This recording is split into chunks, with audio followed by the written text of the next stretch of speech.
can let my life pass me by. Lifetime, lifetime. I was born when I was broken. Wouldn't believe, I wouldn't believe. No, no. Been through it all, no use in hoping you would come rescue me. Somehow your love set me free. Now I can let my life pass me by. Oh, I can get down and try. Work it all out this lifetime. Work it all out this time. I can let it all pass me by.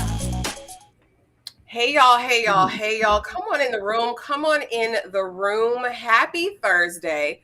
We are back to talk Imperfect Women, the brand new Apple TV show that premiered last week. We're here to discuss these first 3 episodes and our thoughts thus far. But y'all see them, y'all love them. Not here to do this by ourselves. And I'm going to start with Stranger because we haven't seen him in quite a while over here in these streets. So Dom, introduce yourself to the people because we have some new people that have been around since you've last been here. Let the people know who you are and are you ready to get into it and how have you been? Give us a little update.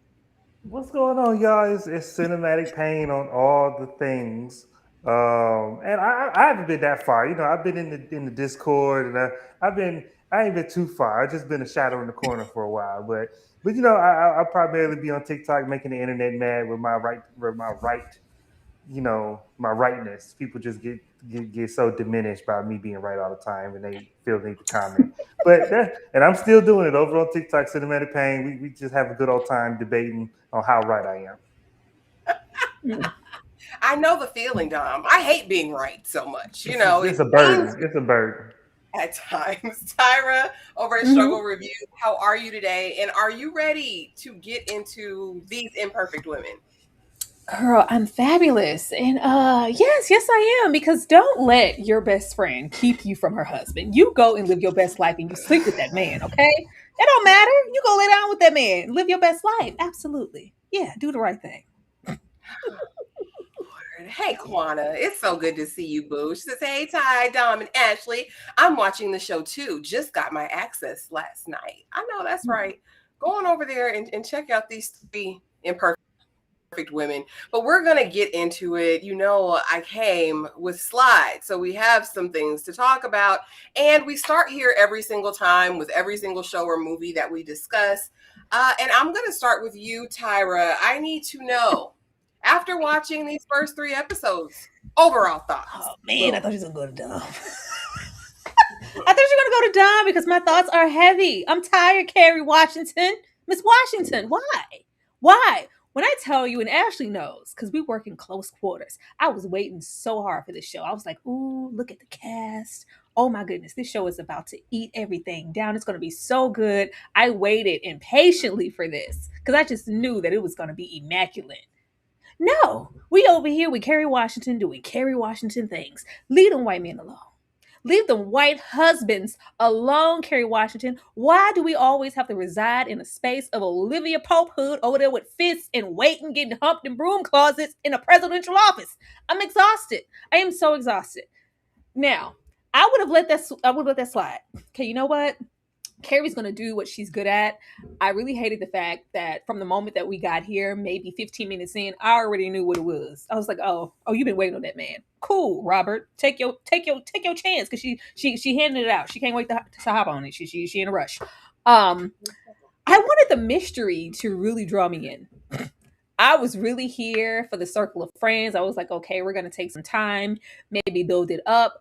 No, we didn't take a whole lot of time for that. I think we were maybe 20 minutes in, and Miss Mama's in the setup of it all was already here. So we're left to really wallow in what's supposed to be this long lasting since college, my best good friend, ain't nothing I wouldn't do for you. And girl, we gonna solve your murder if nobody else does. But in the meantime, I always wanted your husband. He always looked kind of good to me. And June looks beat. I said, oh my God damn, June, what happened? June looks homely as hell. I'm sorry. I'm so sorry. And I love her. She gonna act down. I love her, but I was like, ooh, I think it's for character purposes. But man, whew, that was a choice. But other than that, the show wasn't delivering in a way that I thought it would. I hate that I'm upset about it. I wanted to love it, but I don't love the premise of the show and how it's tracking. A lot of it feels predictable, so I'm waiting for them to do something to subvert an expectation. But it did not help that Kerry Washington was over there doing her favorite thing. Get off of them lipless men. It just upsets me. But I'm gonna wait and see how it plays out. That's all I'm gonna say. We gonna wait. We gonna wait and see. Dumb. Overall thoughts after watching these first 3 episodes, because we know how you in like this with Apple TV. So how did you feel, Dom? That's my problem. That's my problem because me and Apple go way back, and we deep in these trenches. I sign off on almost anything Apple do. Apple ain't had a misstep in my mind ever, and except now. Like this is, I was expecting, like Tyra said, I was expecting this to just be the talk of the town, but this is the show to watch for the season. And I get like about halfway through the first episode, and I'm like, Pretty Little Liars did this better. Like I was like the dead friend and who's the suspect. I was like, I would just go watch ABC Family for a better murder mystery than this. This is ridiculous, and it might not be as offensive if they had casted somebody other than Kerry Washington. But to do this so on tight for her is ridiculous. Like this is really Olivia Pope retired, left DC, and went to go sleep with another white husband. That's all. I'm just waiting for Papa Pope to show up and be like, First Lady. Like, come on, it's ridiculous and it's predictable, and I want to like it because it's Apple and it's a great cast, but I'm struggling. Mm-hmm. So we watched this in the Discord last week. We watched the first 2 episodes together as a fam, singing together as a family. And I was like, yeah, no, Tyra, I'm not gonna be able to do it. I don't want to talk about this. I don't want to talk about it. It touches some sensitive areas and some places regarding proximity to whiteness, bedwinchery. We go down in those streets, and it's just not a place I really enjoy being. Also, I didn't feel gripped. I didn't feel captivated. I didn't feel brought in. I didn't feel invested.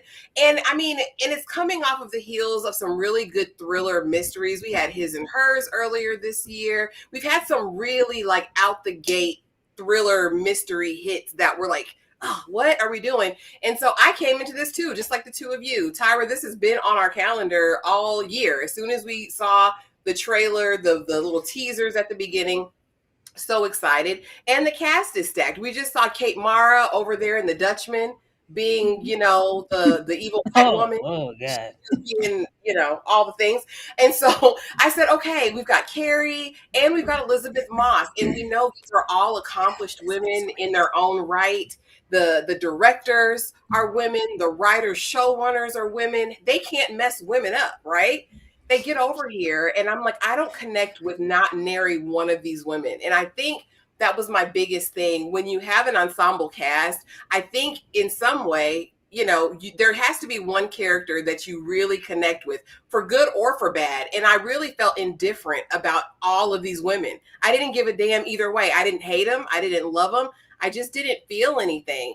This was the episode. This was a series I felt like that needed to just drop all the episodes all at once. I didn't need to back for this weekly. I needed to sit down and binge it and see what's going to happen. So as of right now, very mid for me personally. And I'm just going to set it right over there. That's the nicest way I can put it. But this has source material, okay? This has source material, because I had to go down the rabbit hole, because where did this come from? Whose idea was this? And why did it get an adaptation and get put on screen? Well, this was written by Araminta Hall, and allegedly this was a bestseller. However, this book is about 3 British women the black element, Apple TV decided to throw in here, to throw a wrench, I guess, and give us something different. But this is a thriller about three lifelong friends, Eleanor, Nancy, Mary, whose lives unravel after Nancy's mysterious death, which appears to be an unaliving told from multiple perspectives. So apparently we're going to get a ton of unreliable narrators throughout this series. It explores secrets, betrayals, compromises within their complex friendship as they grapple with guilt, societal expectations, and the dark truths about themselves and each other. This is a slow burning mystery that delves into the complexities of modern womanhood, marriage, and the corrosive nature of secrets. I just wanted to set that right there so y'all were aware. I don't know if you have any comments on the Sounds source intense. I want to see that show. Right, and the book sounds interesting. And them being three British women in the book now makes Kerry Washington's wardrobe make sense. So I'm like, what? Please. I don't know, because I don't know what we're doing with that. But also, the book is probably good.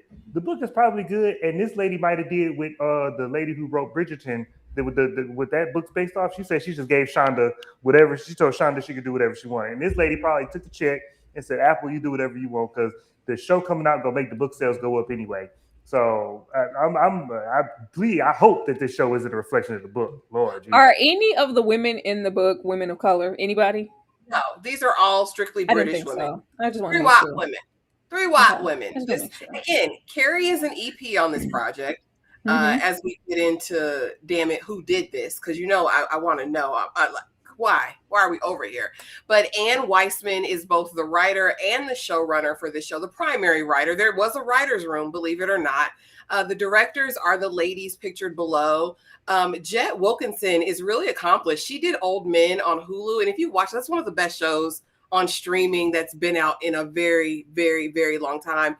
A great series. I think she directed on Percy Jackson. She's off in those streets. She has like awards and all of those things. Then we have Diana Reed, the woman next to her, who is from an earlier time. I think like mid 90s, she got her start, and she's done some projects for like network TV. And then we have Nzinga Stewart, who actually directed episodes 2 and 3. And she was a part of For Colored Girls. I believe she was an EP over there. And she did a series, Tall Girl, on Netflix most recently. And then, of course, we have Anne Weissman. She was responsible for Physical, which is another Apple TV series that I adored. It was a period piece. It was in the 80s. Rose Byrne is over there. It's hilarious. It's inappropriate. It's all of the good things. And then she did Almost Family, which had a season run on network TV. It didn't go anywhere. It was quickly canceled. But this is our background. But you see Carrie's over here. You see Elizabeth is over here. You see Araminta. They all have EP credits. Dom, do you know anything about any of these women? Actually, yeah. But Leslie I can't pronounce her name. Her name's a tongue twister. Yeah, Linklater, Stewart, and Wilkinson. I'm familiar with those names of some of the EPs. The thing that stands out with, I'm all for women writing, and I'm all for telling y'all stories. Go have at thee. The thing that stands out is nobody writes mysteries. Like that's a skill to be able to write a compelling mystery, and nobody here has any experience writing a suspense, a mystery, a whodunit, episode of Law and Order. Like we don't have any of that. We got a lot of character dramas. And that part is strong in this show. Like the three types of women are very well represented. I know Elizabeth Moss is a mom. I got it. She is a mom, and she's a married mom, and she got to make sacrifices. And Kerry Washington is a career woman who's trying to get off her family's legacy. I got it. I got who all these women are, and that's very well documented. But it's not all coalescing to build the suspense and intrigue for this mystery that I'm supposed to be invested in. That's what stands out to me. They should have got somebody who had done this before. So go over there and grab somebody who knows how to do this. Go get Frida McFadden and have her consult on something. Tyra, Talk to me. It was the episode. He said, "Did you even do an episode of CSI Law and Order? Did you do anything?"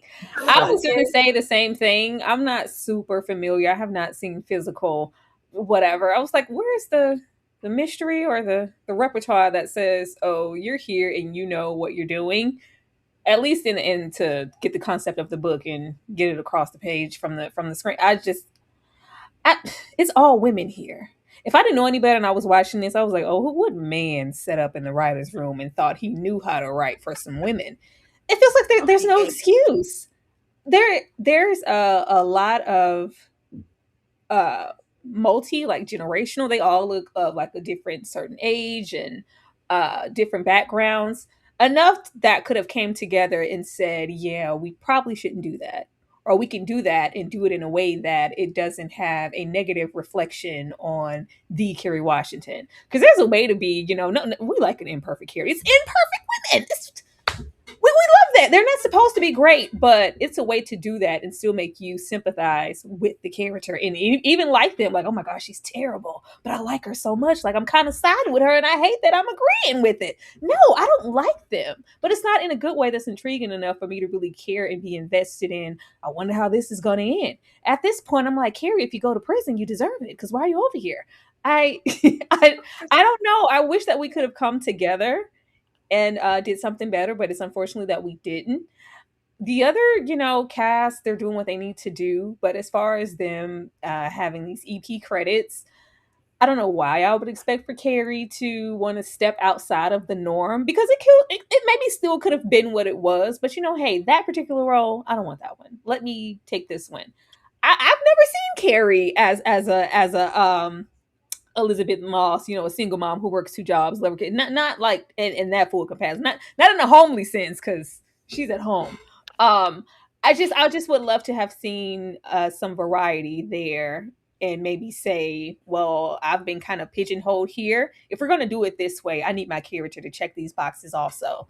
It was just like, nope, take off those pants and let's do the dance that we always do. It's disappointing.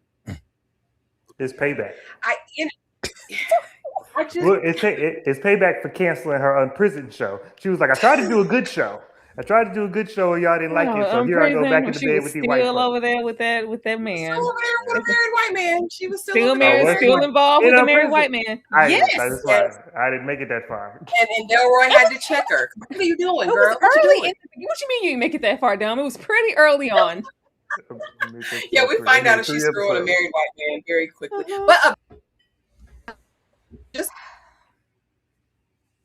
little where a Hulu joint with her and Real. It was a great time. She did an excellent job over there.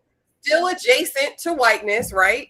But we had a time and it was something different. And I think it really showed Carrie's prowess. I don't think we're getting any of these ladies' talent here yet, right? As of episode 3. But let's break these episodes down really quickly because there's not too much to talk about. Honestly, it's pretty straightforward.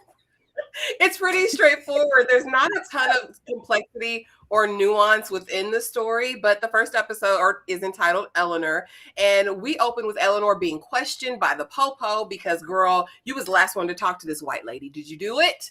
Our eyes are on you. We had to sit through a very terrible version of good cop, bad cop.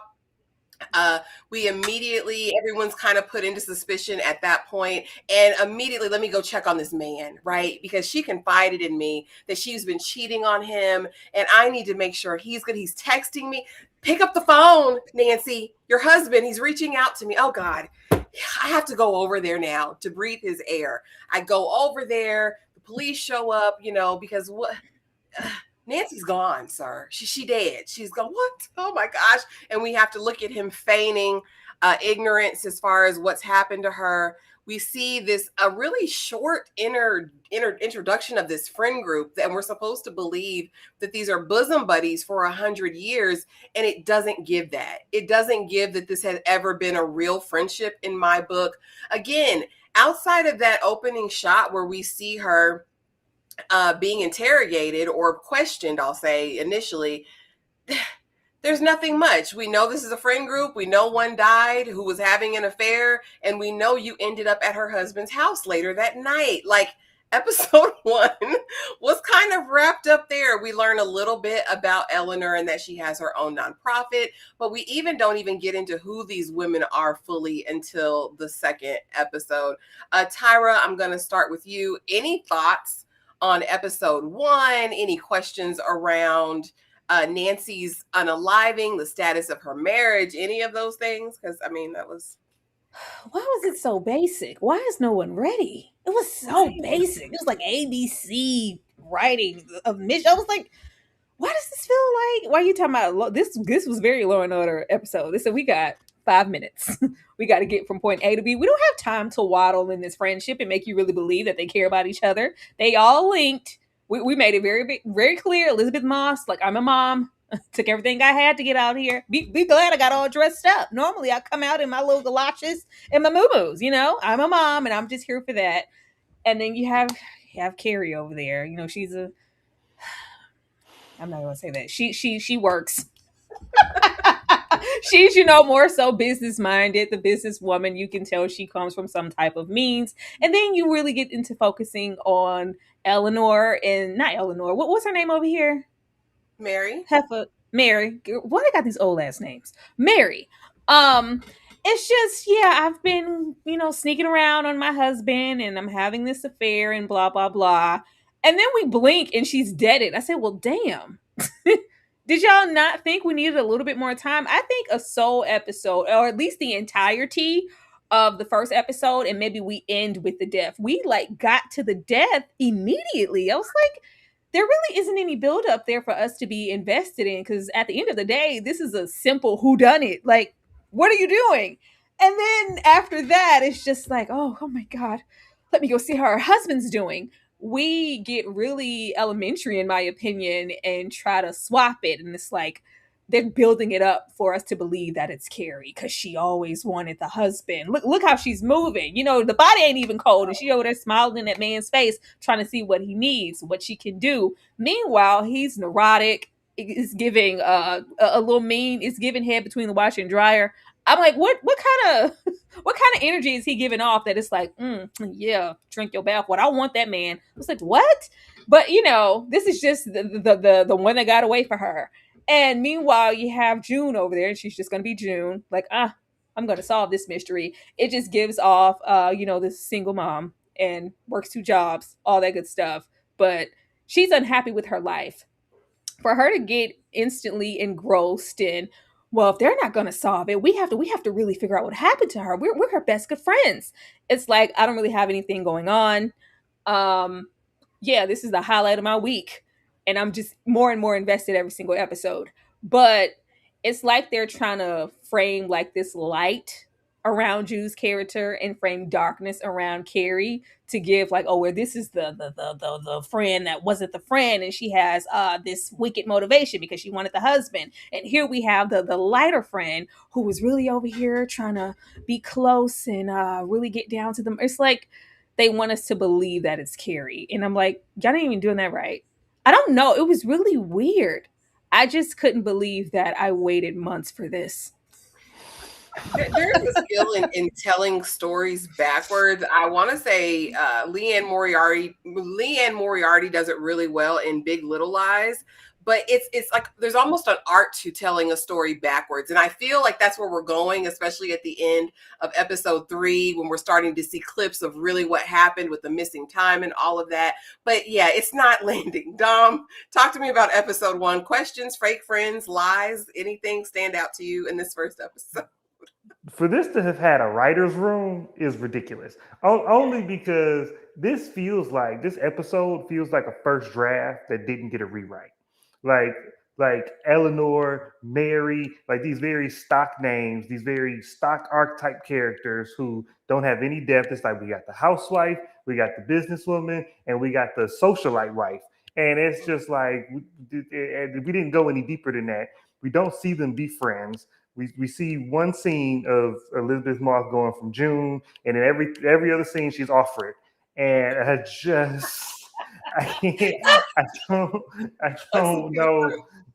don't know what to make. And then we don't even see them be husband and wife. Like, I don't see them be husband and wife before you kill her off. We don't really. I don't get. They look like work friends at this event. I don't get that these are best friends since we were 18. And then I'm supposed to. I knew this was. I knew it was. We were off to a bad start from the opening title sequence because it says starring Elizabeth Moss and Kerry Washington, and then we go through the whole cast, and at the end it's like with also Kate Mara, and it's like, oh, so Kate Mara not even gonna make it. We go see her 3 times, and it's really 2 imperfect women that we're dealing with. This was a show. I'm glad if they had to put out the first 2 episodes at once. I don't know if I'd have made it. I don't know if I'd have made it back. If it was just the first episode and I had to wait a week, I don't know if I'd have made it back for episode 2. But yeah, I'm still here.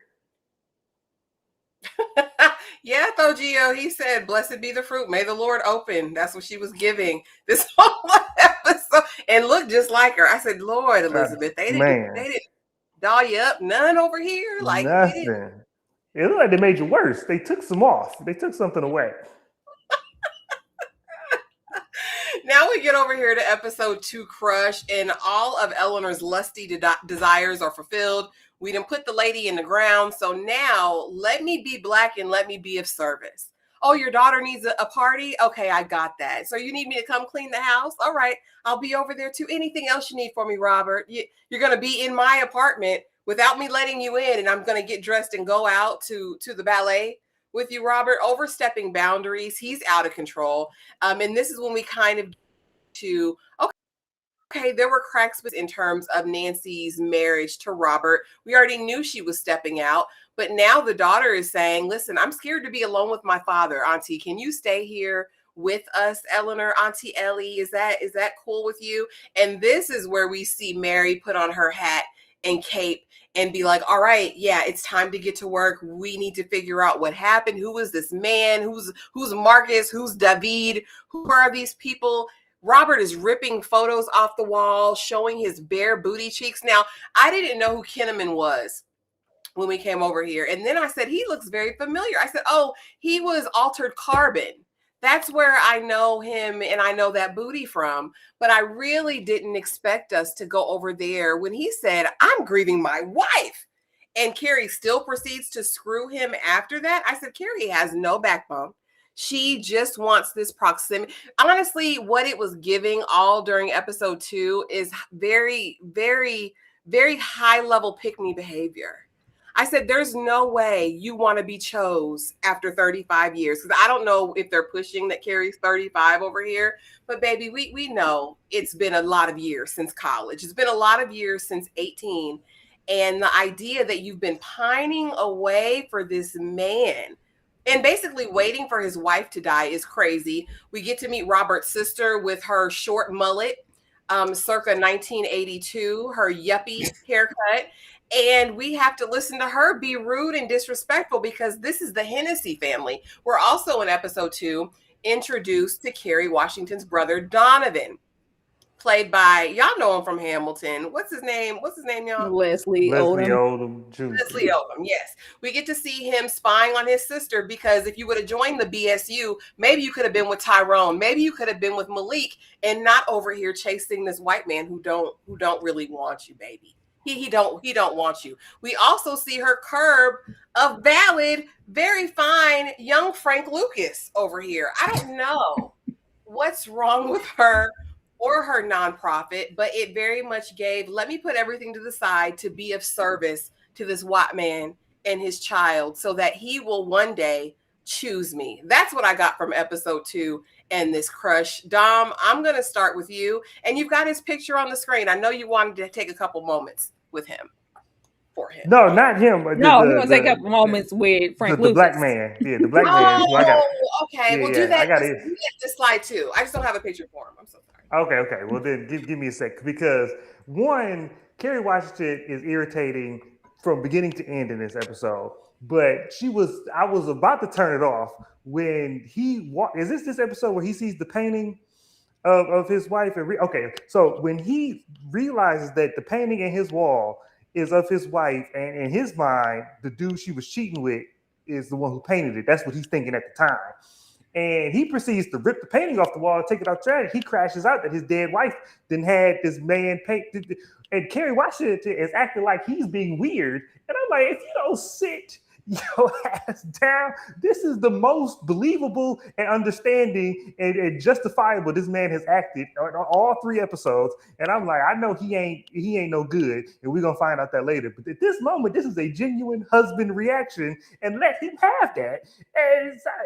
And Kerry Washington didn't even put on like a cape to save this man. She put on a black smock and a white apron and some kitten heels, so she could. And she got a broom, and she about to swat Tom and Jerry because she is just all mammied out in this show. It is ridiculous how as soon as his wife died, she got on her back. It irritates my soul. And this character needed to be white. And because it wouldn't piss me off so much. If this character was a blonde-haired, blue-eyed woman, then I'm like, oh, this is white folk stuff. And all the other implications are added onto this. But not only is she black, but she's also Kerry Washington. And so it's like, this has got to be some. I don't even subscribe to like when people say, oh, this is a humiliation ritual for famous people. I don't subscribe to that, except in this case. Kerry Washington is being hazed for the last 15 years for doing this. I don't understand. It's pissing me off this whole episode. I don't. And then but I'm not on your team either about the black man, because he's also irritated. He's just as irritating as she is. Because why is he stalking her? Why is he stalking her? Don't show up to the house. You ain't gonna get chose. You just as much as a pick me as she is. Sorry, you ain't gonna get chose. She don't want you. She ain't got. But you ain't got but one time tell me you don't want me. You ain't got one time but tell me you don't want me. And then he get to the zenith of it in episode 3. But here he got rewarded for it in this episode, which pissed me off too, because he showed up at the house and got some, and that irritated me. And did they go to the ballet in this episode? Is this the episode they went to the ballet? Mm-hmm. Yes. This raggedy hoe. Like, I don't understand how a group of women wrote this. This is something that I expected a review of this show to be like, men ain't shit because they can't write women. That should be the takeaway from the show. But a bunch of women wrote this, and Apple gave y'all a good check for this because the production budget is great. I don't know why y'all bought them clothes for Carrie, but y'all had a budget. I think she Carrie Bradshaw. What the hell you got on? It's irritating. That's all I had. This episode was horrible. And then Offred. Don't please. She ain't June. She offered when she picked up these. I don't know why she looked like that. I don't know. And then you okay, you could be the nosy, crazy white lady with no life, and this is all you were obsessed with. But then you done went to the police station and you done assaulted the police. Sit your ass down.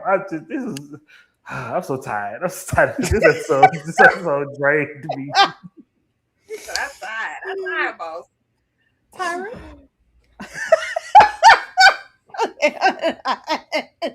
You calling June Offred is crazy. Is she married? Like, wait, what?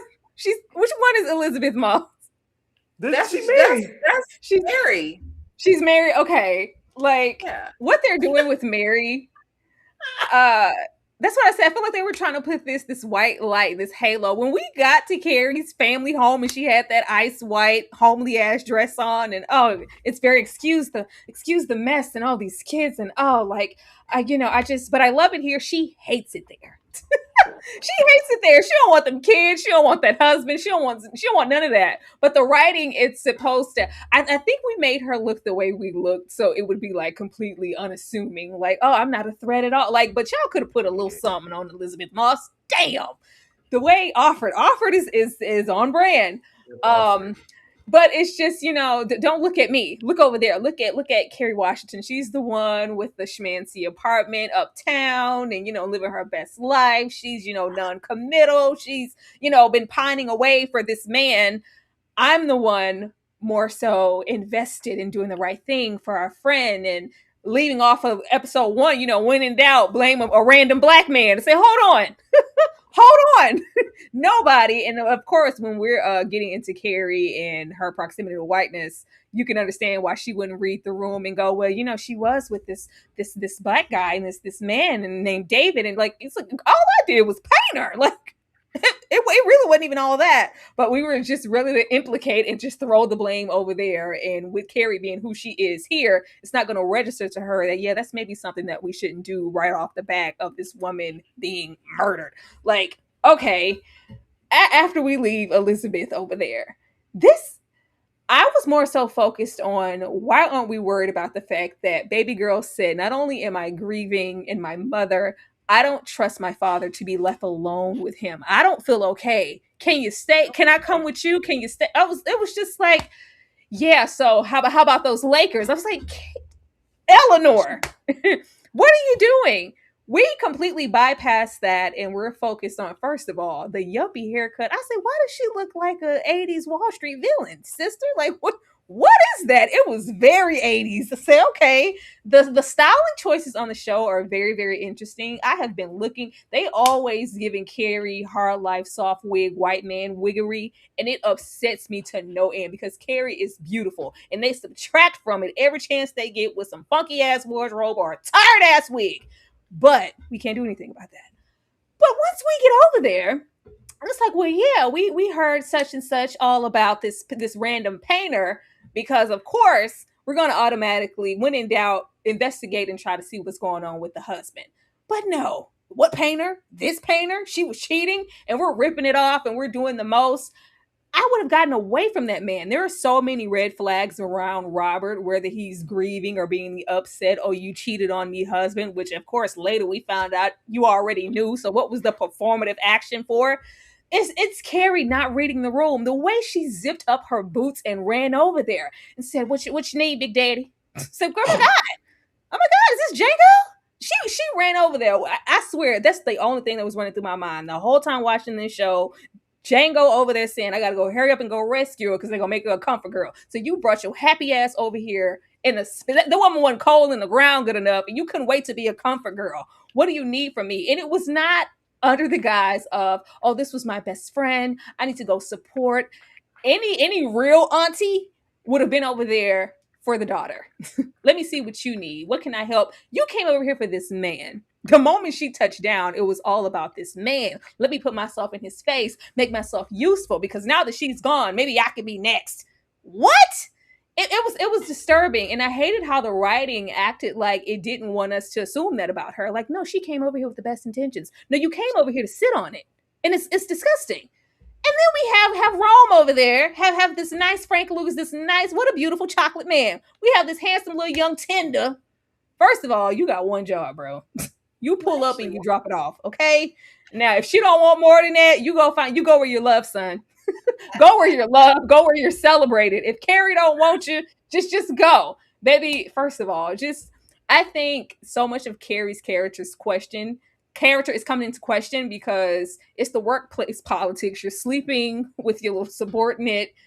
You're hearing away. Bottom line, by the time we get to the ending of this episode, and it's, well, I felt like I acted out a bit much when I crashed out and smashed the painting. I showed up to your house unannounced too, because I wanted to make sure you were okay. But by the time we get to episode 3, they want us to believe that whatever this is with them, they never embarked on anything beyond that one moment, in the next, it was never that. Like, we ain't never touched. I thought they was sneaky linking and doing all kind of stuff way before, and she's just been in waiting for this man, and she just didn't get picked. But it's not that. But when we have her register, you know what, with everything going on, I probably shouldn't go to the ballet with you. I'm just going to, just chill. And yeah, I'm good. Go home. You show your happy ass up anyway, even though the optics are crazy. This lady ain't been dead and gone for 5 minutes, and you're here strutting in your Sunday's best. And she was so, oh my God, she was so giggity. It's like, oh my God, a white man. Oh my God, a white man. So, oh my God. No, my white man. My white man. My my magnum opus of a white man. I was like, ma'am, I just was so disappointed that we put her in this box again. I love Carrie. I love her acting. I think she's great. But it's sad that she's so good at this particular kind of role we keep giving access. And you would think maybe after however many seasons of pining over there with Fence and if you want me, earn me. Yeah, I've had enough of that. I don't want to be typecast. I don't want to touch another role in that way. No, we go right back over here. We skip over here to these roles over and over again. And I'm just not understanding why. I think she likes it. I don't know. I would have rather meet her Nancy or as Mary. I do. I think it's problematic, but something just hits different when you see Carrie in this role because she's been here. And Tyra, if they were going on them fishing trips like she says in episode 3 every single year, they've been smashing. This was not their first smash session. I know it wasn't. But we end off this episode with white booty cheeks clapping up in the air. Also with an innuendo, daughter scared of daddy, but also who is grandpa? Because when he talked to the little girls at the funeral, Eleanor very much gave, why are you talking to these babies? Like, it gave that there's something going on in the Hennessy family that maybe we're not privy to. And again, I think those are the moments they need to lean into to build intrigue or mystery or get us invested in what the story is. Because as of right now, we're just not there yet. We know Robert's a creep. We know that Eleanor is Eleanor, but I really think they have to tap into those little moments to make it go somewhere. So now we get over to episode 3 because he chose me and I'm bigger than this program. Society, I'm bigger than it. His whiteness, I'm bigger than it because he loves me. He chose me. What we did last night, it was everything, right? And so she's on cloud 9 because listen, maybe we should give it some time. We're not going to go public just yet. But since you're my man now, it's going to be fabulous, right? Until they get caught screwing in the pool. Baby girl comes home because she's doing a death tour or whatever that is with her bestie for the resty. They got their little junior beers. They're ready to have a good time. And they see Auntie Elle and Daddy in the pool. What's going on here? Are you screwing my father? My mom's body's not even cold yet. And you're over here screwing in the pool house at the other property. Girl, not what it looks right. Meanwhile, she has done her big event for her nonprofit. They have money and sponsors on the line. She's being interviewed, all of these things. The worst possible time to go public. We already know Brother Donovan has warned her. Again, if you had joined BSU, we wouldn't be having these issues. You and these issues on these white men that you're after. But she's in love. You can't tell her anything because it could work. We have a conversation with Mary where Mary had to put her out of her house. Because, get out of my house. Well, your marriage started on infidelity. There was cheating there and y'all made it work. Why can't we make it work? Lady, you are with somebody else's husband. Go to hell. Go to hell. And I said, okay, this is where it let me know none of y'all were ever really friends with each other. You always hated her because of what she has. Mary talking about Elle. She's wanted Elle's life. You can tell that. I don't think she likes being a mom. I think she feels encumbered by it. I think whatever the surroundings are a way that Mary and her husband got together are already suspect. And I think she feels trapped in this mediocre, basic life. I do. I feel that way too, Tyra. You talked about that earlier. As far as Robert, he's going to go where the family goes. So we get to work the next day with our Black partner. And she's like, you need to come in this office. We need to have a talk because it's all over town. What? I guess you don't have TikTok. What kind of question is that to ask me? Do you have TikTok or not? Have you seen it? Show me that effing TikTok. So we got to see her spaz on the employees. Just company be damned. The future be damned. My reputation as a Black businesswoman here be damned. It's all thrown away because I wanted him. I've been in love with him since I'm 18 years old. Get over here. The TikTok. The girl's on TikTok. Yeah. Mom's dead and you find out her best friend has been screwing your dad. Yeah, me too. Just me? All right. And so it's gone viral. Everyone knows. All eyes are on her. So what does she do? Like she's been doing all these episodes. Let me hop my ass over here to White Daddy and let me just make sure everything's okay, right? Mullet opens the door and is like, what are you doing here? Like, what are the housekeeper? Like, what are you doing here? I'm here. I need to talk. I need to talk to Robert. Robert, I get it. It's a lot right now, but we'll make a joint statement. We'll come out together at a press conference and, we'll do that. Mind you, she has the letter that he wrote about his abuse and how he was sorry and about how he knew he was cheating. The lies are already there. So yeah, baby, it was cute and all that, but on the advice of counsel, I'm going to tell you to get out of my house and get out. And I'm thinking to myself, baby, you were never bigger than the program. You've been around the whites your whole life.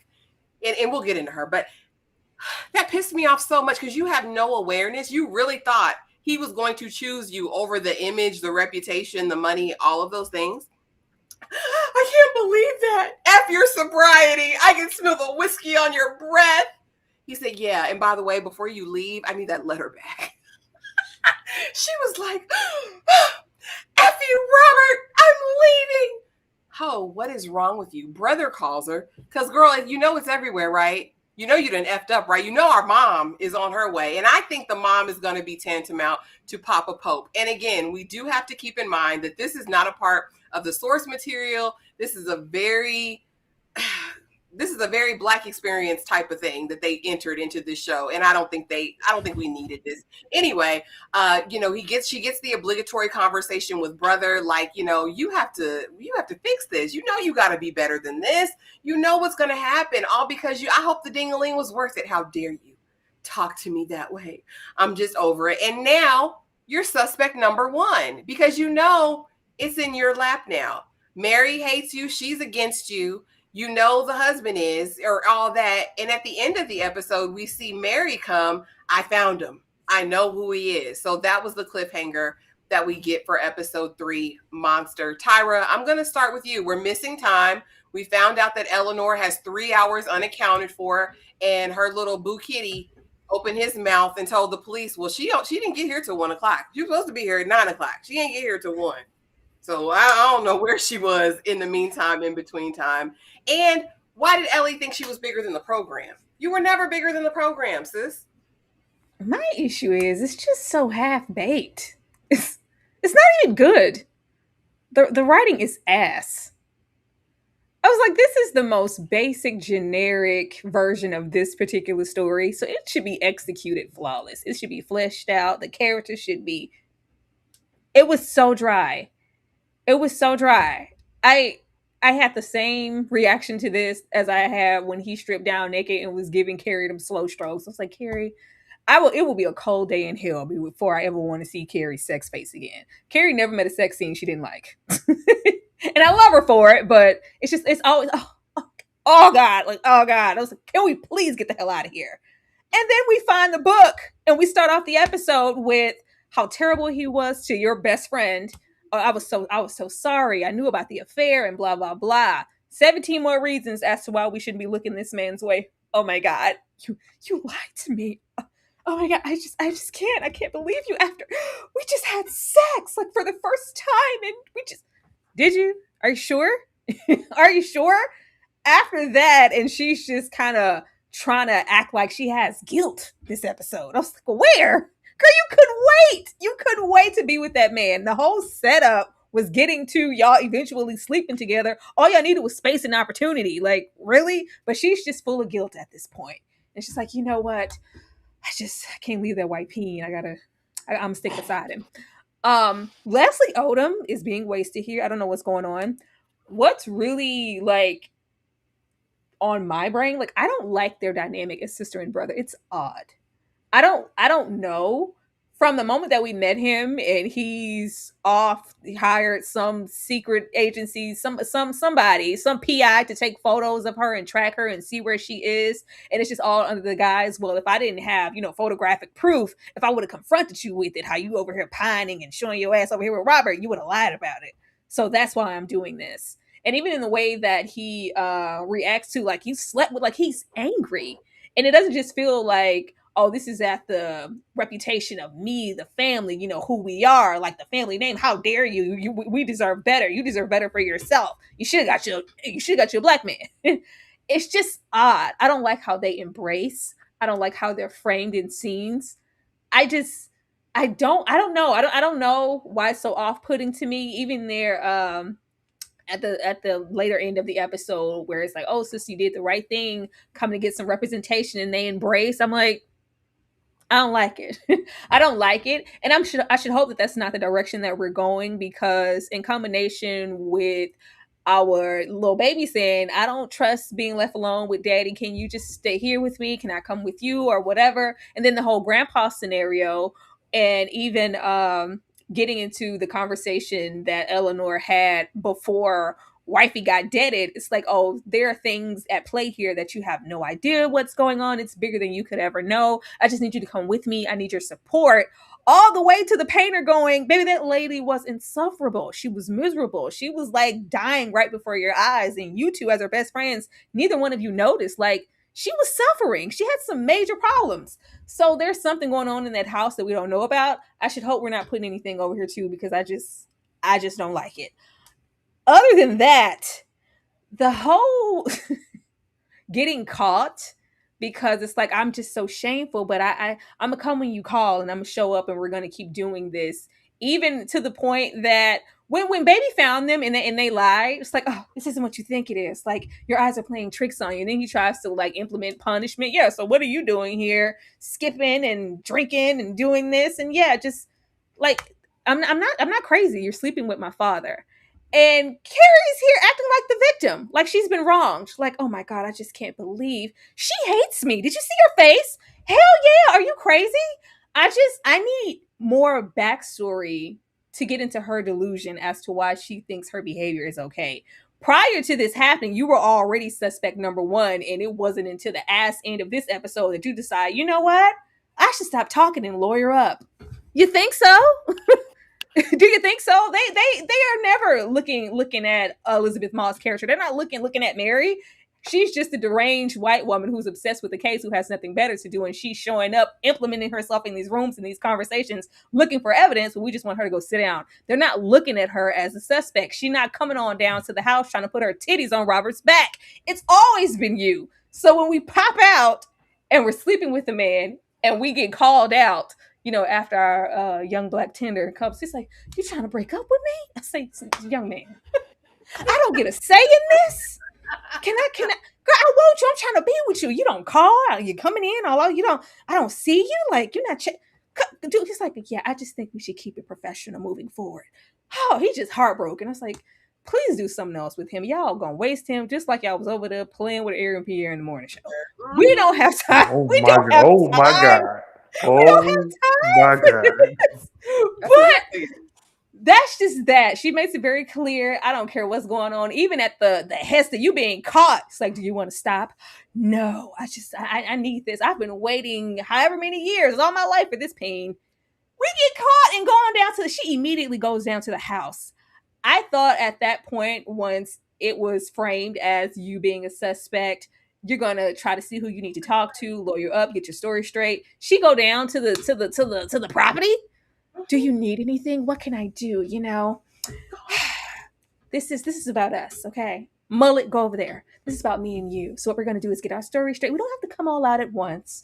This is her man. Thank you to my man. It's like, girl, this wasn't that. This wasn't that. I was advised that I need to leave your ass alone. So yeah, you can go on over there. Even the way that Mary's like, this is evidence that he's implicated in maybe doing something to her. These thoughts, how he's wording this letter, the fact that he knew about the affair. We have to turn this into the authority. Well, no, we can't do that. Why not? Why not? The way she went over there and thought she was going to get some sympathy from Mary, because it's just, well, we were best friends, but I always wanted Robert, but he didn't pick you. And there's a reason for whatever he's hiding. He picked who he picked for a reason. He didn't pick you. And now it's like, I'm finally being chosen, so I'm blind to everything else that's going on. So when he tells her, girl, get your raggedy duffel bag and get the hell out of my house. We can't be seen together, let alone be trying to pop out and have a relationship. We just had sex.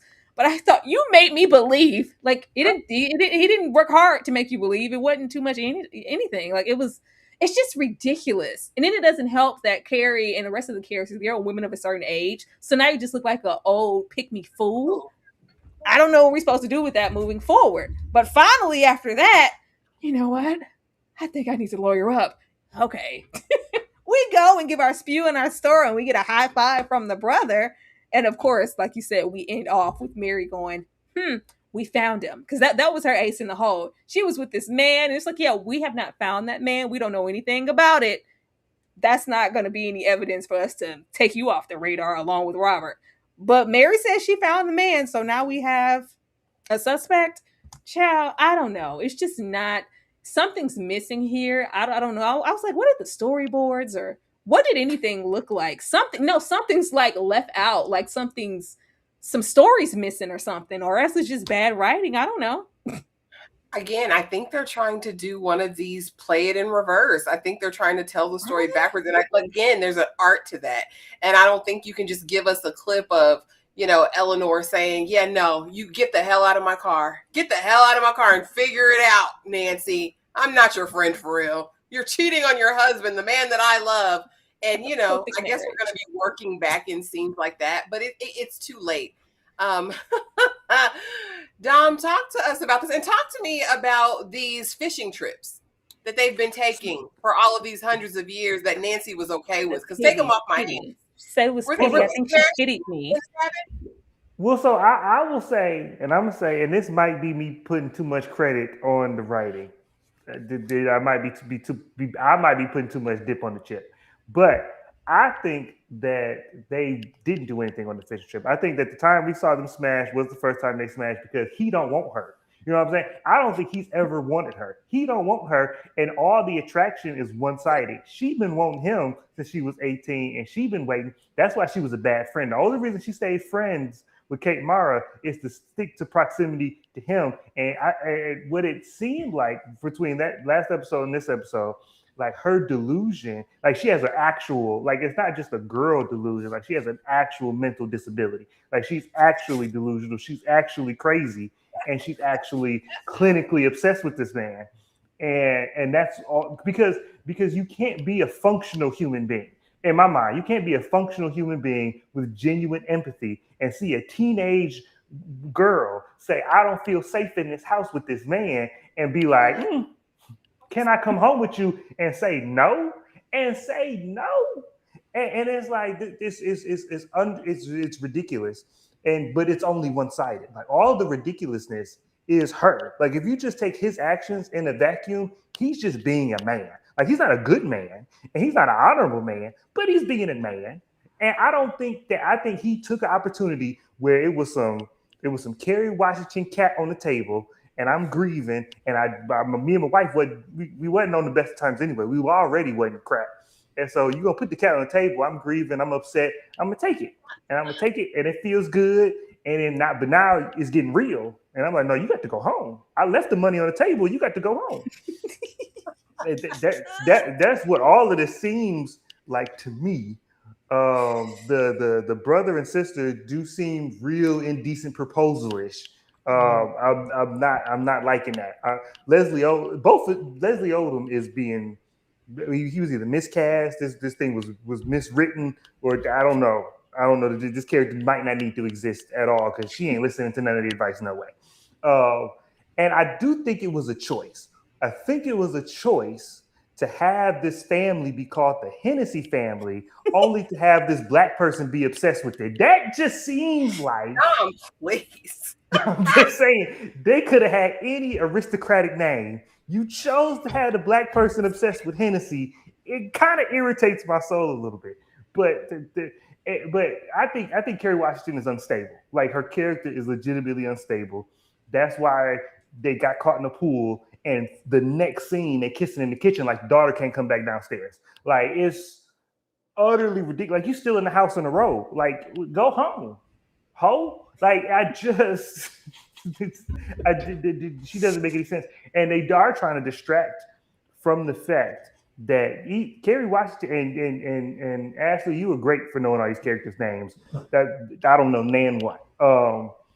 Kerry Washington is obsessed with Kate Mara's husband, but Alfred wants Kate Mara's life. And I think she's jealous of her life and the status she has because she's a wife and she's a housewife. She can do whatever the hell she want to do.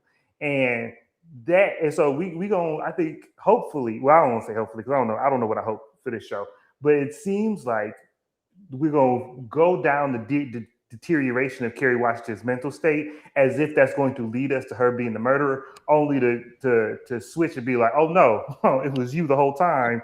This It's lady I could not have Smith expected. It's Moss. always the white lady. It's always the white lady.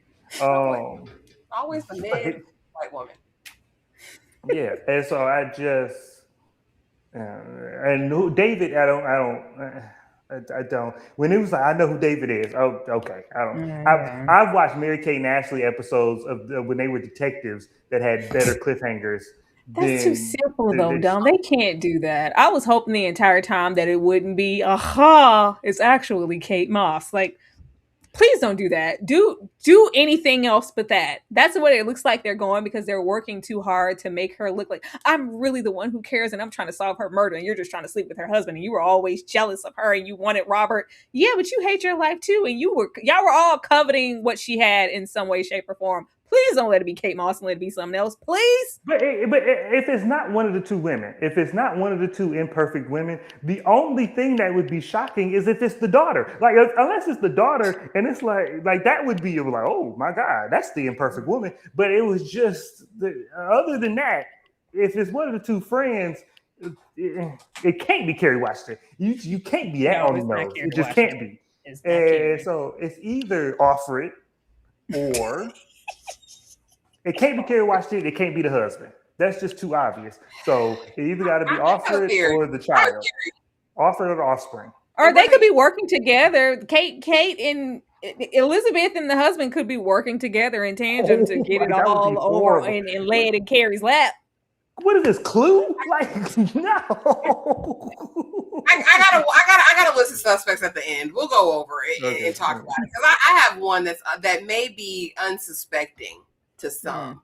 Anyway, let's get over here, and I just wanted to talk about the women briefly, what they give, what they represent, and what you think the creator, writer, showrunner are trying to really message to us, the audience, with these women. Because I'm just really Nancy, we haven't gotten time with Nancy yet. I believe episode 4 is entitled Nancy, so I'm hoping they're voting that entire episode for us really seeing who she is. Again, as Dom said earlier, she's giving socialite. She's giving everything is great on the surface, but underneath we're holding secrets and lies. I married into this dynasty. I was a poor girl from, the trailer park, and he came and he dolled me up and I'm Cinderella. I've sat my dreams on the back burner to be a wife and a mother. And just now I've tried to grab a little pieces of happiness for myself and got caught up in some mess. It's giving all that glitters isn't gold with Nancy. And I don't see much more outside of that. Tyra, talk to me about who you think Nancy is.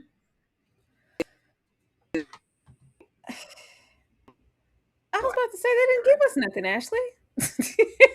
they didn't give us anything. It's so, basic, like, oh, don't covet what someone else is at what someone else has, like, because you just never know what could be really going on behind those closed doors. And she may have looked a certain way and her life looked so appealing, but she was so miserable. Robert, what Dane, please. Robert was, abusive. He was mean. He was degrading her. He was this and that, and it was a loveless marriage. And it's very picked her up by her bootstraps, and I didn't come from anything. And I guess the allure is around. Well, especially when you get into Eleanor, like, why her?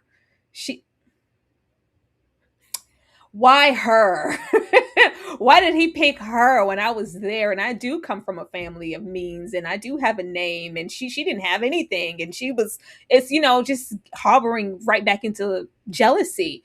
I'm hoping we get more of a window into Nancy. They did, make her look really frantic when she with her best good friend in that car, like, can you please come with me? I need you. I can't do this by myself. This is major. She's like, how you got my white man, get out of the car. Like, she could give a damn. So y'all could at least try to sell it to make us feel like they were at least friends, because I'm gonna go. If you're panicked in that way, baby, what do you need, friend? Are you okay? This is way more than you just it was just all, you're cheating on Robert and you need to get out of my car, because that could have been me. Meanwhile, who knows what she's going through and what she knows about Robert that we don't. We need some more on Nancy though, because like I said, that first episode, she was deaded in less than 30 minutes.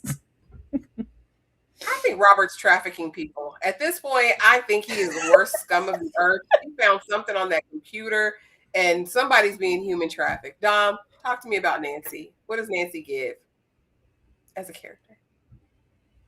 Mute it, boo. Hopefully Nancy got a good check for this role, because I hope Kmart took them to the cleaners to get this role, because this is ridiculous. I am glad, because it does look like Tyra was saying, that she's like didn't come from means, and got here on her own. And I'm glad that they let that be her and not the black lady. The black lady came from money too. That's the cool. I'm good with that. But I don't know what she gives, because we haven't seen her in 3 episodes. Like I need the episode of her. All I've seen her do is ask for help from her friend, get painted, and die.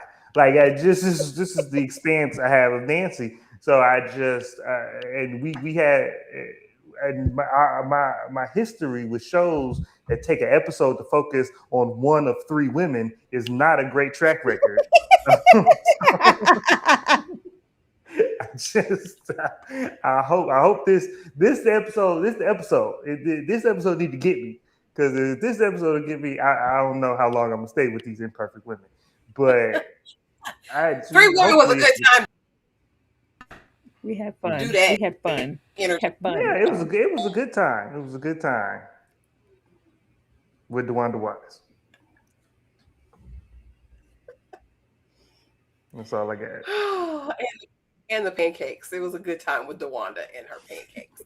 Now, Eleanor, and here's the thing. Eleanor is bar for bar, and that's why I wanted to know if the source material had her as black, because this is the quintessential not mulatto, but tragic mulatto trope, right? Like, I'm never satisfied in my life. I can have everything, all of the trappings, right? Because she herself is privileged. She comes from money. She has a name.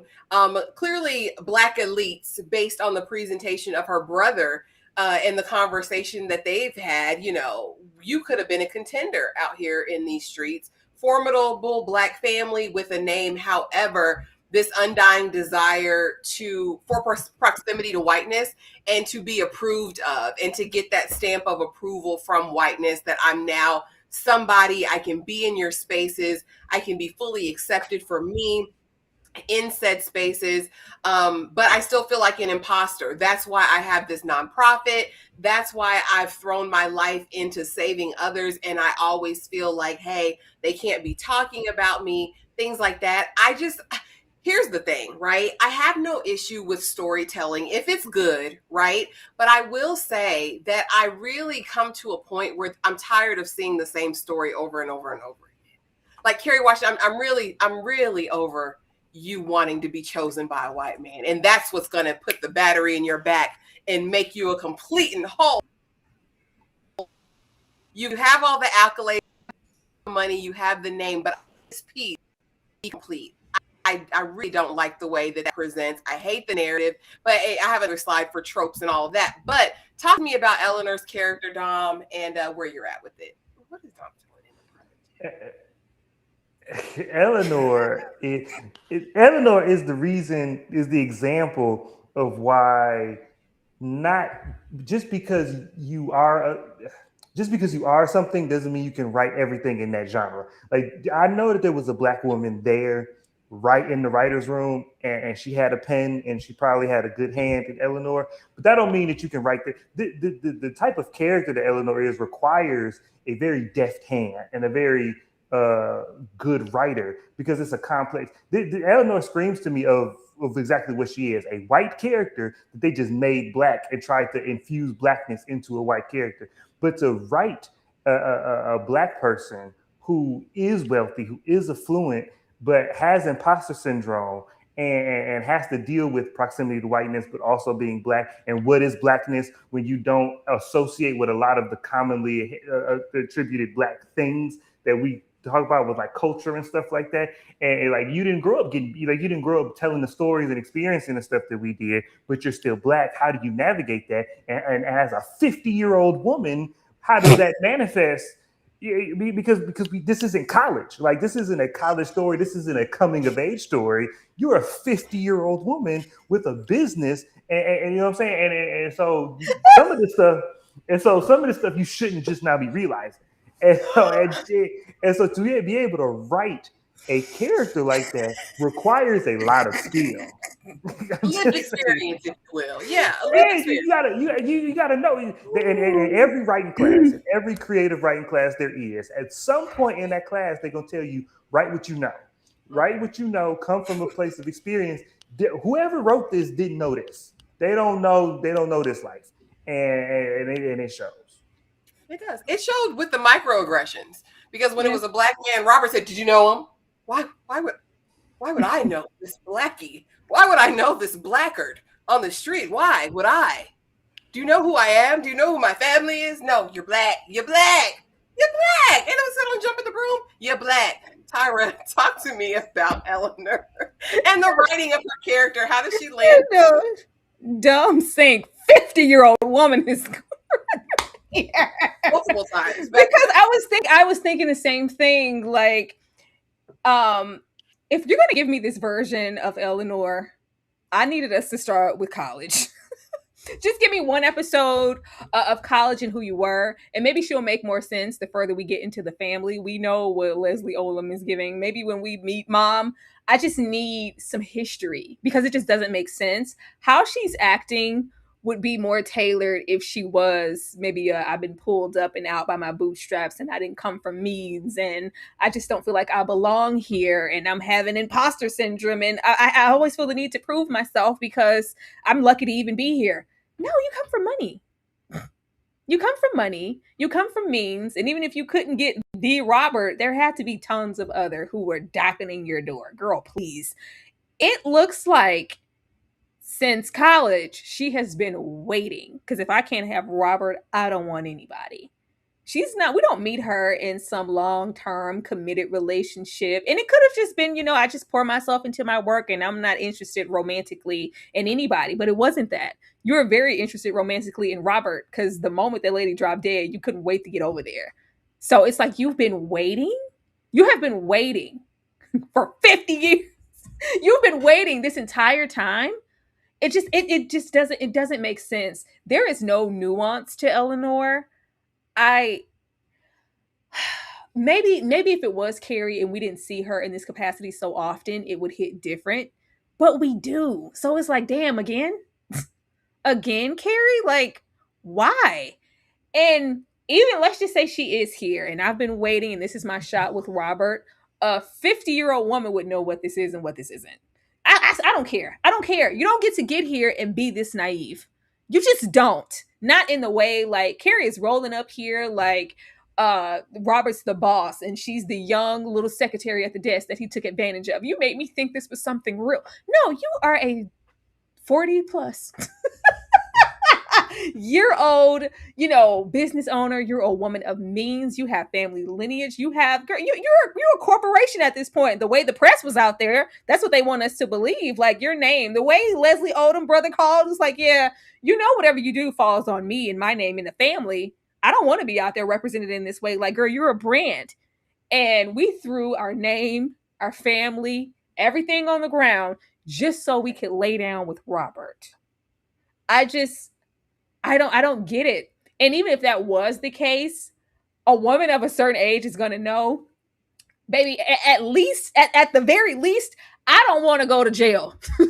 I don't want to be a suspect. Losing everything I work for, that's one thing. I don't want to be implicated in a murder.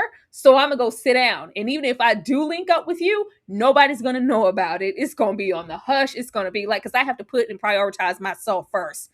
No, she didn't care. She doesn't care about anything. And that's just so odd to me.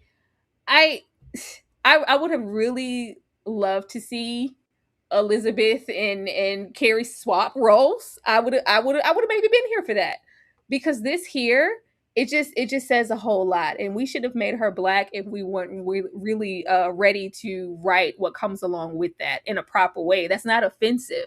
This is beefed up. Like So y'all want to fight? What are you trying to say? I don't. I just don't know, and it's alarming that you could have, such a colorful writers' room or what have you, or our EPs here, and nobody said, you know what, we don't want to do that part, or maybe let's change this to that, and then that makes more sense for the character. They just said ship it and it's good and put it on the screen, and this just makes no sense. I don't want to see an Eleanor anywhere at any given time.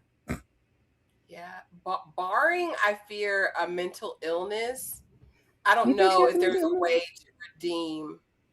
I don't know if there's a way to redeem Eleanor. Like, and I mean mental illness as then she's got like dissociative identity disorder or an alter, like, you know what I mean? Like another personality or something. Because you're Mm. right. Ultimately, any character, black or white, barring a mental illness, is going to be thinking about self preservation outside of her desire and her obsession with this white man. Like, you would be literally thinking like, this is not smart.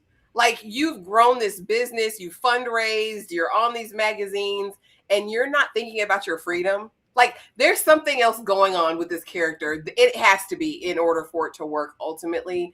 I do think they needed to breadcrumb us a little You bit think if they are so? going to say she's on some meds or something. I thought about it for 2 seconds in the way that she framed it when she was like, she used to just let us go off and on the boat in the trips, and I think she was doing me a favor, like she took pity on me because she knew how much I coveted Robert. I was like, are you crazy? Exactly. So maybe that was the breadcrumb. And like I said, barring a literal diagnosis, I don't know, Eleanor. But we get over here to Mary, and Mary's just as bad. Like, Mary Ugh. carries a facade. She's Susie Homemaker, right? She's that one. I have this family. I have two smalls. We're crunchy. We only do organic. We walk barefoot. My kids' feet are dirty. I have a son who's on the edge of nowhere, of madness. And I have this husband who doesn't really like me and is probably having an affair. But yeah, I don't comb my hair. I brush my teeth with baking soda and lemon juice, On the and I'm case. over here. But you're not the only one she confided in. She gives pretentious to me, and there's also an air of superiority and judgment that really came off of her in that third episode. If she is in my top three suspects list, and I know it would be on the nose, but I think she's a menace. Dom, Mary. If Mary need a YouTube channel, like Mary need a hobby. Mary need because Mary's whole life is being a wife and mother, and she need to monetize that into something to occupy her time and give her meaning, because she is pathetic, and she's not pathetic because she's a home wife and a mother. That's a very admirable way of life. Um, she's pathetic because she's not happy with it and she's too scared to say it. And so she's over fixating in other things, and she's trying to solve this entire murder that she committed. And now and it is a superiority thing because she was the real friend. She was the better friend, and you were never her friend for real. I was the real friend, and I deserved her friendship. I deserved her life. I deserved to be that big house. Like, that's what this that's that's where it seems like this is going. I, Mary seems it seems like Mary is being portrayed as the mentally unstable person now because she's being frantic. And it's like, and then we're gonna see a shift as like, all right, Kerry Washington is going to be more and more obviously mentally ill. And then by comparison, Mary's gonna seem like the same person. At least that's what they're gonna try. Mary don't seem sane, and she ain't gonna seem sane. She's gonna be another flavor of crazy, and it's gonna be. And the show is probably gonna be one of the episodes where it's like, you know how we watch Game of Thrones, and it's like at the end, it's like, oh, we keep just changing who's king, and there's been 15 kings, and it just keeps revolving. And it's like, well, it's called the Game of Thrones. What did you expect? It's like, this is called Imperfect Women, so all of these women are gonna be raggedy. And all of these women are going to, it's like, even when we find out who the killer, that doesn't mean all these other people are great. It's just like, all of you are bad. This is this person that just took it a step further. And it's going to be like the Power or Who Killed Ghost. Like, everybody tried. It's just, he got there first. And it's just, yeah, that's how this season going to end. It's just like, y'all could have killed her. Mary just got to it first. Critical. I don't buy chemistry between any of these people. I don't buy the chemistry between any of them. Maybe young Frank Lucas and Carrie, that one scene when they was doing some hunching. But outside of that, I don't buy that these people would ever be friends. And I think there's a way to be flawed and be friends. I'm flawed and I have friends, and they're flawed too. So I know that there's a way for that to be. But no, I don't buy that these people even like each other. Tyra, Mary.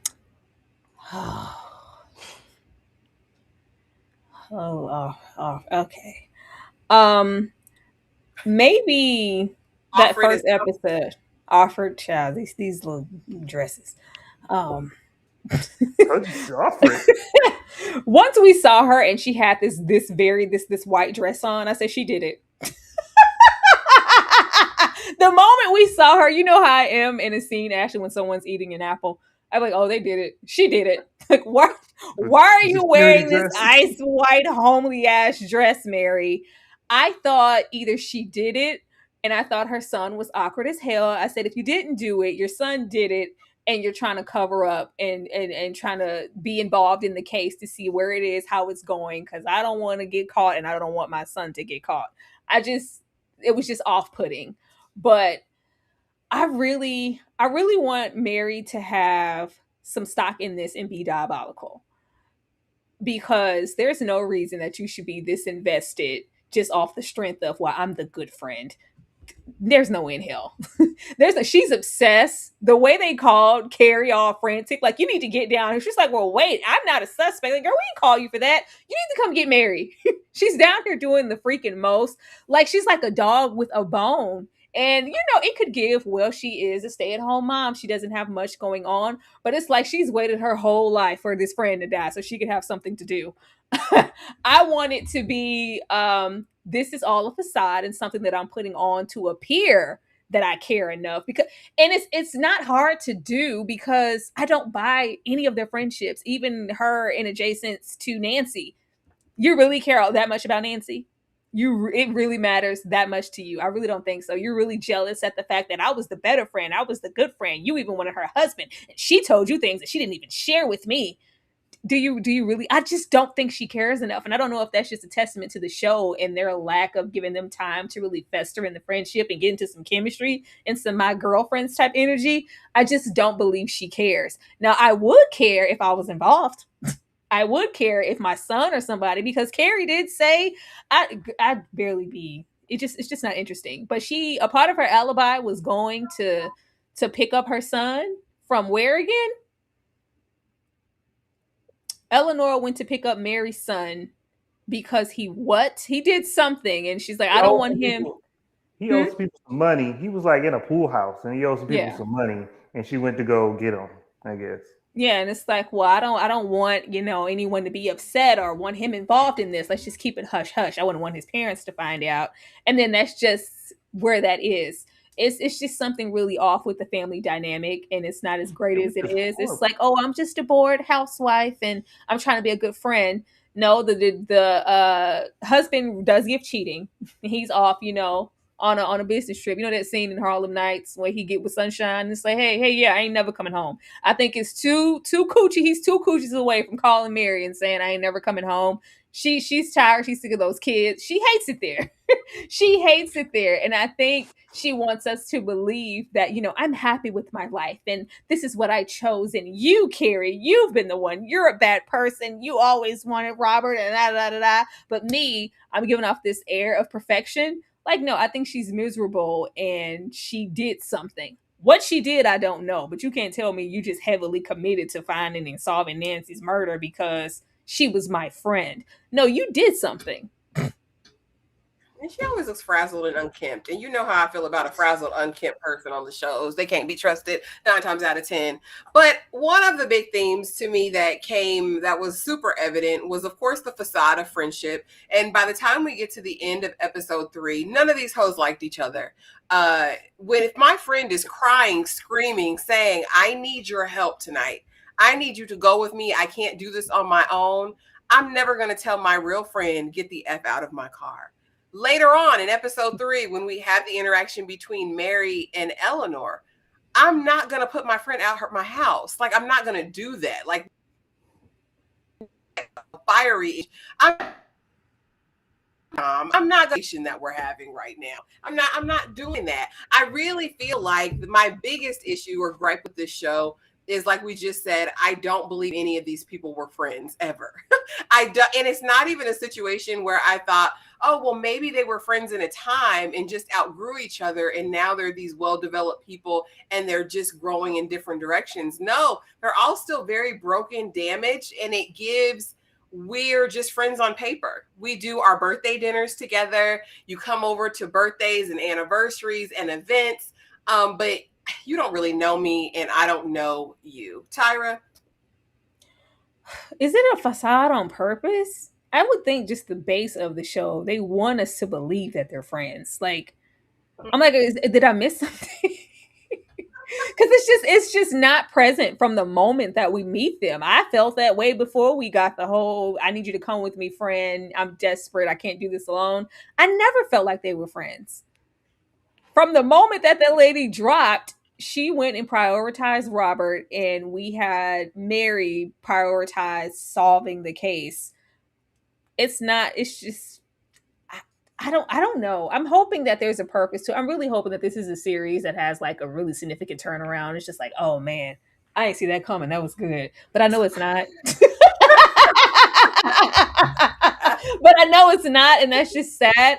I don't. And these are, baby. This is Elizabeth Moss and Kerry Washington. We can find friendship chemistry in a snowstorm. It isn't. I think it's a testament to the writing and what they're having them act out in the dialogue in a scene. I think it's subtracting because they can act like that's they could fake it, even if it was supposed to be, even if it's supposed to be the facade of a friendship. That's the thing you do. You fake it till you make it. Even if we are fake work friends, you don't know we fake work friends until I tell you so. Any other time, I'm putting on those airs and I'm pretending, but behind your back, or maybe when I have a little four-way, three-way phone call and I'm on the phone with Mary and you're like I'm saying something else. There's not even like the pretending. She said, "Get out of my house." She said, "You home wrecker. Get out of here. I always knew you would be this way." It's but between that, I don't know. I'm just hoping there's something bigger at play here, or else this is just a trash series, and that would devastate me because y'all wasted these folks. And wasted our time. Dom, is this a facade of friendship? Are we to believe that these people were really friends, or is it supposed to land the way that it's landing for everyone? It just can't be because I know I said earlier that Pretty Little Liars did this better, and they did the we were really friends before, but then we grew into something different better too.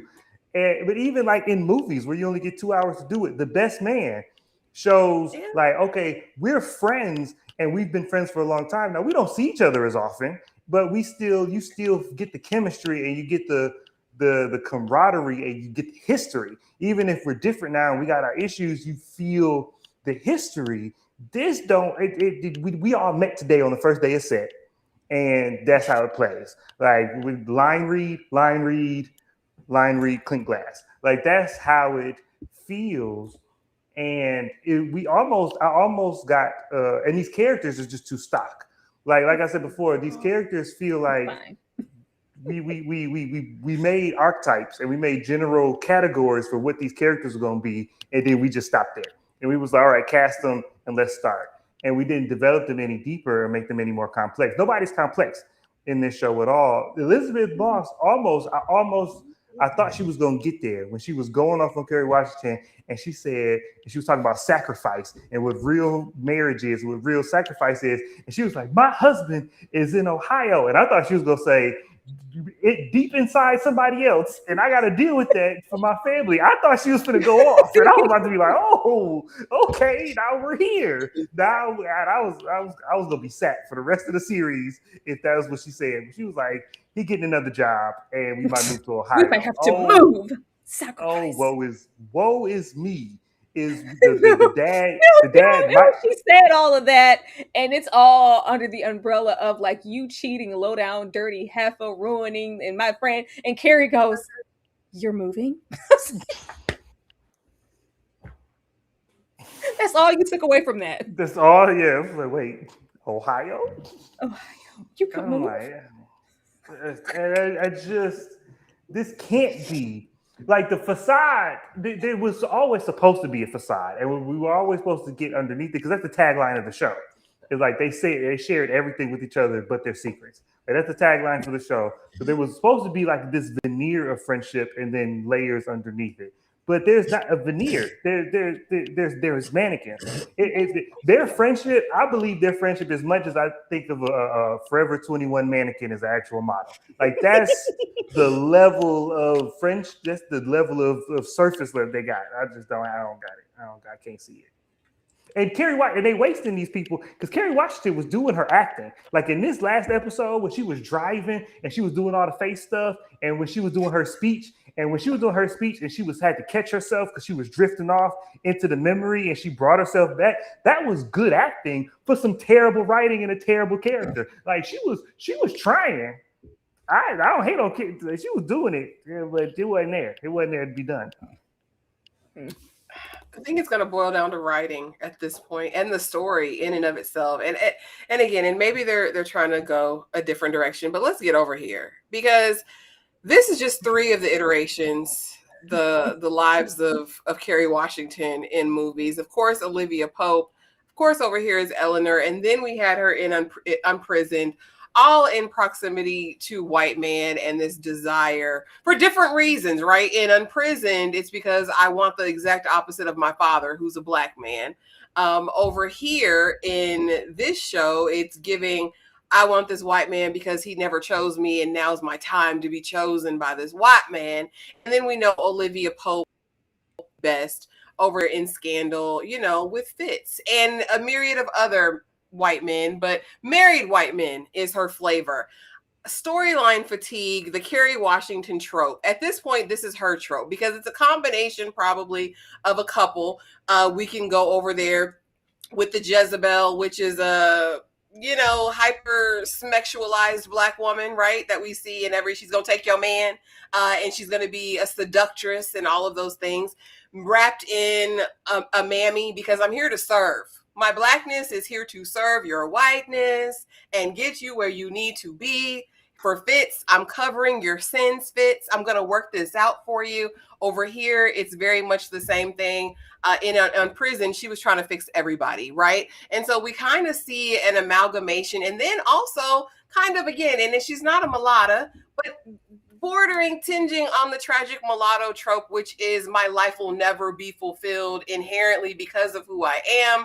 I am not good enough. I don't know my lane. I don't know my purpose in this world. So I am forever floundering. I'm tired, boss.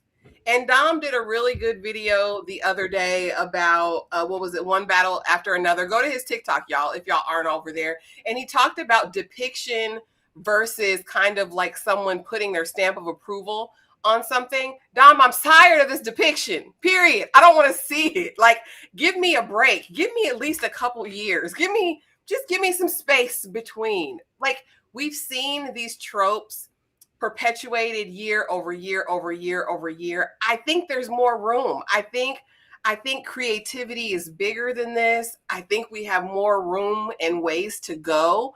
And I was tired, boss. Talk to me, Dom. Does it get repetitive? How do you feel about this? What Kerry Washington is doing is very specific choice because we can have a conversation over the depiction of black women and why they like the Zoe Saldana's of, well, I mean colored women, but just women of color because like Zoe Saldana has been criticized a lot for always having to have a white love interest. She did one black dude in Drumline, one black dude in Takers, and say there's whites all the way from here.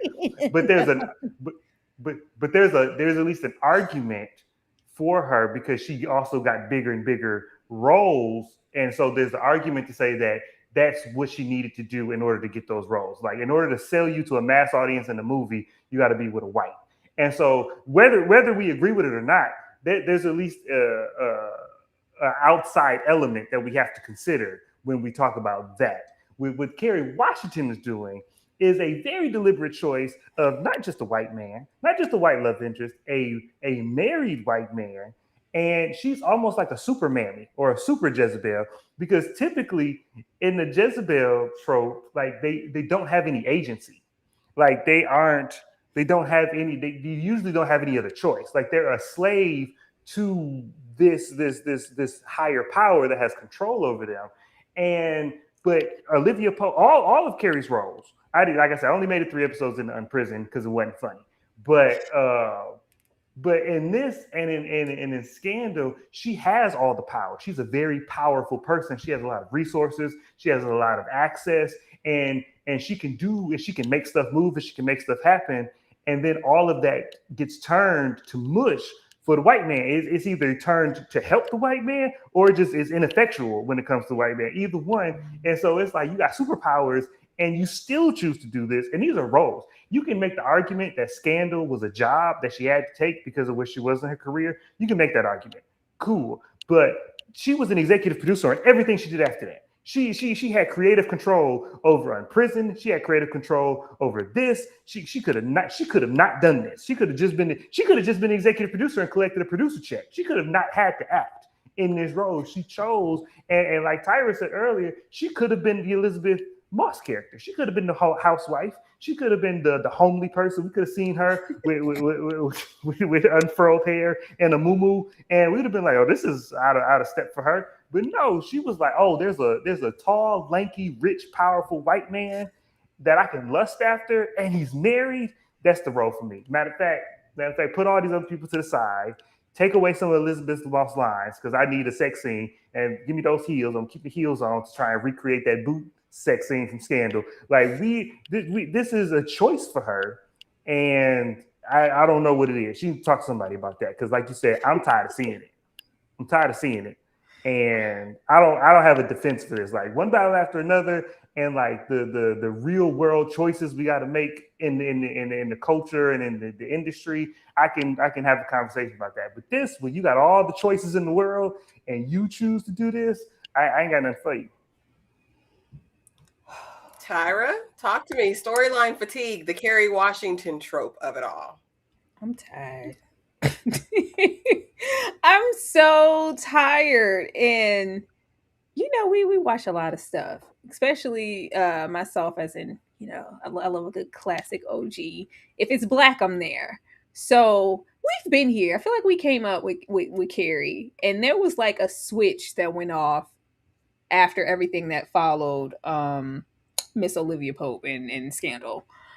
But even like prior to that, for some reason, I don't know why, we decided to kind of lean into the sex siren energy of it all, because even if it's not her and adjacent to someone who's married, a lot of her roles revolve around some type of cheating, some infidelity, or just having a Jezebel spirit about herself. And of course, that comes along with plenty of sex, because Carrie gonna give you some sex, okay? And I love a good sex scene, so I love Carrie. But there comes a point, in your career where once you kind of want to elevate because you have the power to do so now. Because a lot of that just kind of gave Carrie, Indy Darling for quite some time, and she was very selective. We always knew that she could act and she was capable of more, but the roles maybe just weren't there. And I remember people being really, really happy when she got that long run as Olivia Pope on Scandal. As problematic as it was like, that's that. But the moment that we walk away from this, we're going to go on to bigger and better things. And, we have a choice. She's doing this like she doesn't have a choice. She's doing this like she doesn't have a choice.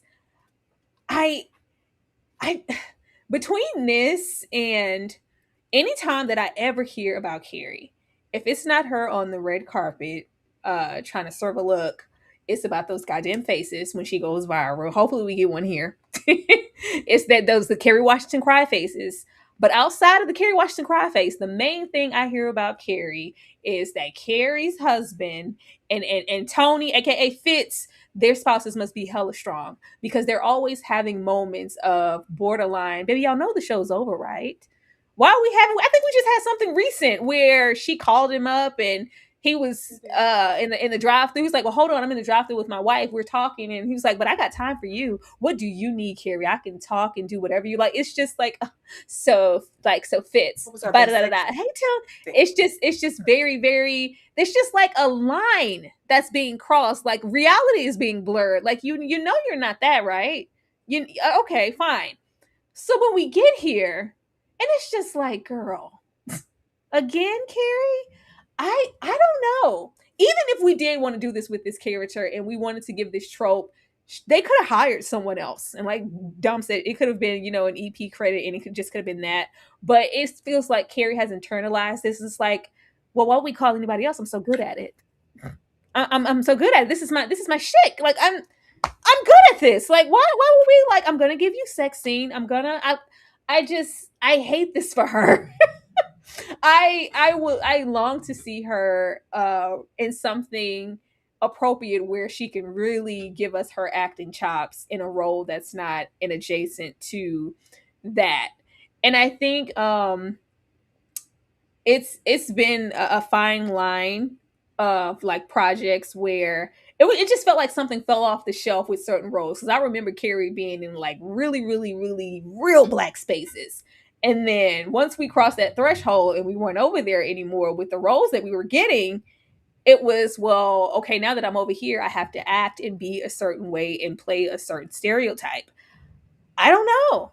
I don't know. I don't know why at this point in her career she wouldn't see this role as not so much beneath her, but you know what? Like, yeah, I'm kind of I don't want to do this one. I would rather take this one and maybe challenge what's expected of me. No, we went over here and we did this, and I'm sorry. I don't want to see anybody else between Carrie's legs. I don't care. And I appreciate that, Kwana, and I'm going to read your comment in just a moment. I get it. The industry is the I think it goes back to what you guys both have covered throughout the discussion, and that's the fact that once you attain a certain level of stardom, right? You have choices. And the things that you did back in the day, you don't necessarily have to do unless you choose or want to. And I know, people are artists and they're sensitive about their ish. But I will say, I've seen range from Carrie in other projects, other not so far distant projects, like Little Fires Everywhere. I think is a great show. If y'all need to see her in something, I think that's a great different type of representation and different type of story. And maybe if this character was more nuanced, right, and we got into the complexity of what it is to be Black and privileged but still not accepted in white spaces, that could land. But right now it gives tropes to me. But maybe we should really maybe we should really dive deep this, because maybe she feels like she doesn't, because she is the only Black woman who like routinely has a show. She's trying to compete with Reese, and but can you really your white woman counter? Yeah, Reese is totally different. Like, we've known Reese as a kid, and so not only that, she was like America's sweetheart. We grew up with Reese Witherspoon, and she's also white. So is there ever a competition? Like, can a Black actress in 2026 compete with a white actress in 2026 on that same level? As far, I don't know. You guys, what do you think? I think I get what she's saying in the sense of like maybe she does have to, because I was saying that she doesn't have to do this, and she was saying, well, maybe she does have to because she's consistently had a show. She consistently had something on TV since Scandal, and so maybe this is. And then she was like, well, who else does? What other Black lady is on TV as consistently as the lead as much as Kerry Washington? And I think there's something to look at there, sure. But you can't tell me. I find it hard to believe that at this point in 2026, when you can't go to somebody, whether it's Apple, whether it's because also Kerry Washington got good credit everywhere. She came to HBO and did Confirmation, where she played the lady that Clarence Thomas assaulted, and Anita Hill, and she did amazing. Yeah, Terrence yeah, Thomas. yeah. Uncle Ruckus. and she did amazing, and that was really good for HBO. And then she did Hulu, she did Little Fires Everywhere. She got good credit on every streaming service. You can't tell me that she can't pick a show and be like, this is what I want to do in the show. I find that hard to believe that somebody ain't gonna give Kerry Washington the show because she got such a history. And you don't gotta have a love interest in the show. You know what I'm saying? Like you can be a show, and it's like you got Reasonable Doubt over there, and it's all black over there. Everybody black over there, and so you can do a show where it's like, well, Michael Ealy is halfway, so we can slide with Michael Ealy, and that'll be the crossover appeal. But I don't believe that she just has to do this in order to work. I don't believe that. I don't think Carrie wants to reside in a fully black space. I think she's made it her mission at a certain point of her career to cross over and maybe crossing into, and not to say, she's rejecting, but something as heavy as like an all black show. Kerry Washington on an all black show. No, I wasn't saying that. That ain't Oh, what she ain't looking for that. yeah, She ain't looking for that. yeah, I don't think it's that at all. I feel like she has the power and in the name behind her in the backing to make a choice. If she doesn't, that is completely unfortunate. But the fact that she has been so consistent and we see her on TV and she has a show means that someone sees value in you. Because we could have a lot of names that has just as much history and longevity as a career as Carrie has had, and they could walk in a room and say, I want X, Y, and Z, and these are my terms, and they will look at you crazy. We got Oscar winners, they would look at them, no, we can't give you that because we don't know that you're bankable in that way. Nobody's when I said I'm showing up for Carrie. When the trailer dress, I'm showing up for Kerry Washington. I love everybody here, but I'm showing up for Kerry Washington because Carrie's name gives a stamp of, oh, this is probably going to be really good. But it's like it's written. Is it also written in the contract? Well, at this point, I have to be laid up with a white love interest. That's what is given right now.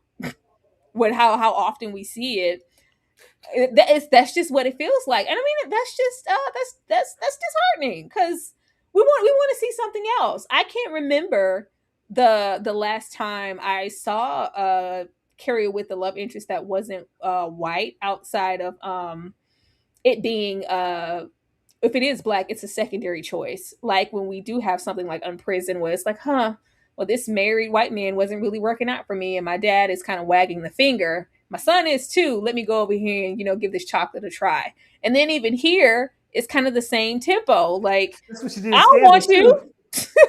I don't want you. I don't want you. I want this. And it's a fine line between like a life imitating art situation. I'm so glad Carrie has a black husband. I'm so glad. She don't want no good black man in none of these shows. Yeah, but it's in movies she does. Like she technically had a black husband in Django. She technically did that movie Didn't Nobody See, Shadow Force, where she had the French guy. It was the Prime movie. The dude who plays Lupin.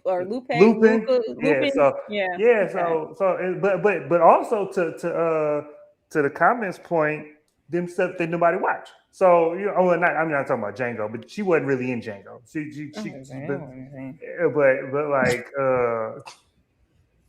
But didn't nobody watch that Shadow Force movie?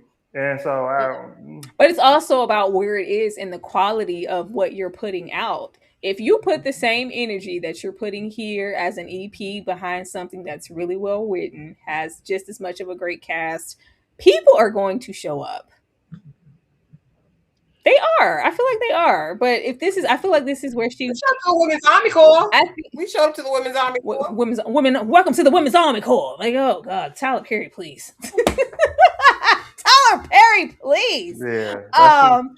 But even with that, baby, I know Tyler paid Carrie a pretty penny to be over there. Like, this is just where she wants to reside, and I don't even feel like it's a draw. Whatever this book was, and however we got to the point of we're making a show and you're going to be an EP, Carrie said, "Oh, that's my role right there. I know my role. I'm going to play this one because I'm so good at it."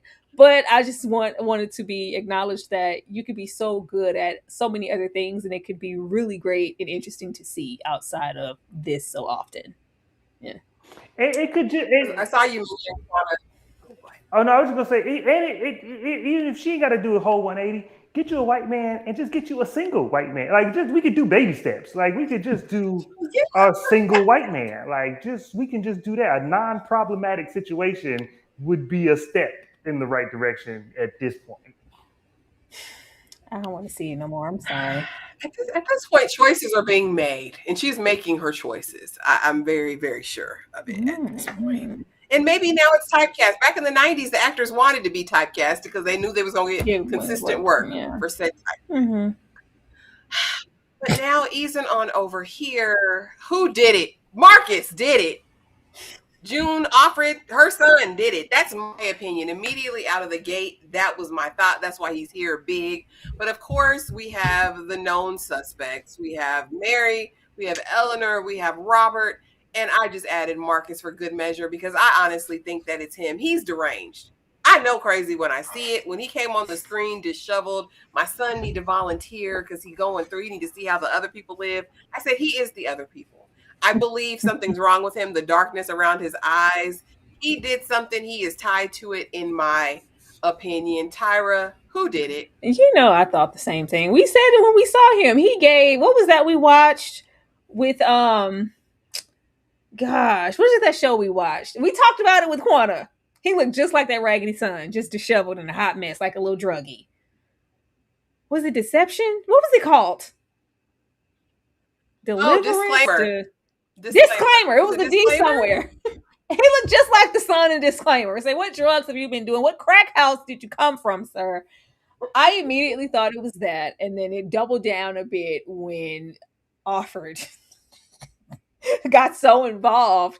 And it's like, oh, you're trying to, that's the main thing anybody who's a part of the murder tries to do. They try to get themselves involved and stay close to the case so they can know what's going on. She gave that. So I thought it was that. I think with Robert, we're going to go down the rabbit hole of why, all of the reasons why it could be him. And he's just going to be awful in the way that poor Eleanor could never, expect. And we're going to get into all these disgusting family secrets, but it's going to be, oh, it's that, but he didn't do that. Okay, well, who did it? It damn sure ain't Eleanor. Eleanor too busy not getting out of her own way and out of her own head, all about Robert and the what we could have been if you would have just picked me way back when in college to be that. But are you skillful and smart enough to make sure you're not implicated in the murder? Like I I just would prefer that us go over there, but from what we're getting, I feel like it's Offered in her son, which is disappointing because nobody wants to guess the mystery before we get there. And even if we do, you want to have multiple options. Like, well, actually, it could be. No, it's June and her son, or just June. Yeah, I think I'm heavy.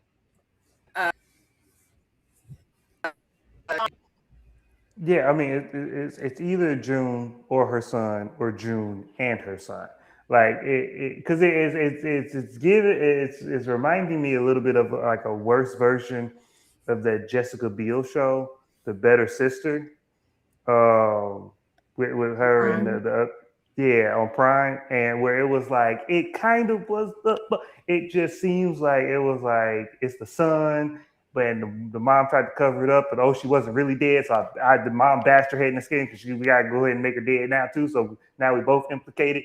Like it just I don't care. That's the answer, is I don't care. Because the jury, because with a murder mystery or with any type of mystery, half of the gratification is who done it, like who actually did it, but then also the journey of like how we got here, of like the why of it all is important. Like with Smoke, like when you had the not the main arsonist, but the black man arsonist, like the progression of, we knew who he was, but getting to know him and his mentality behind why he was setting these fires was fascinating. And I don't care about none of these folk. I don't care about none of these people.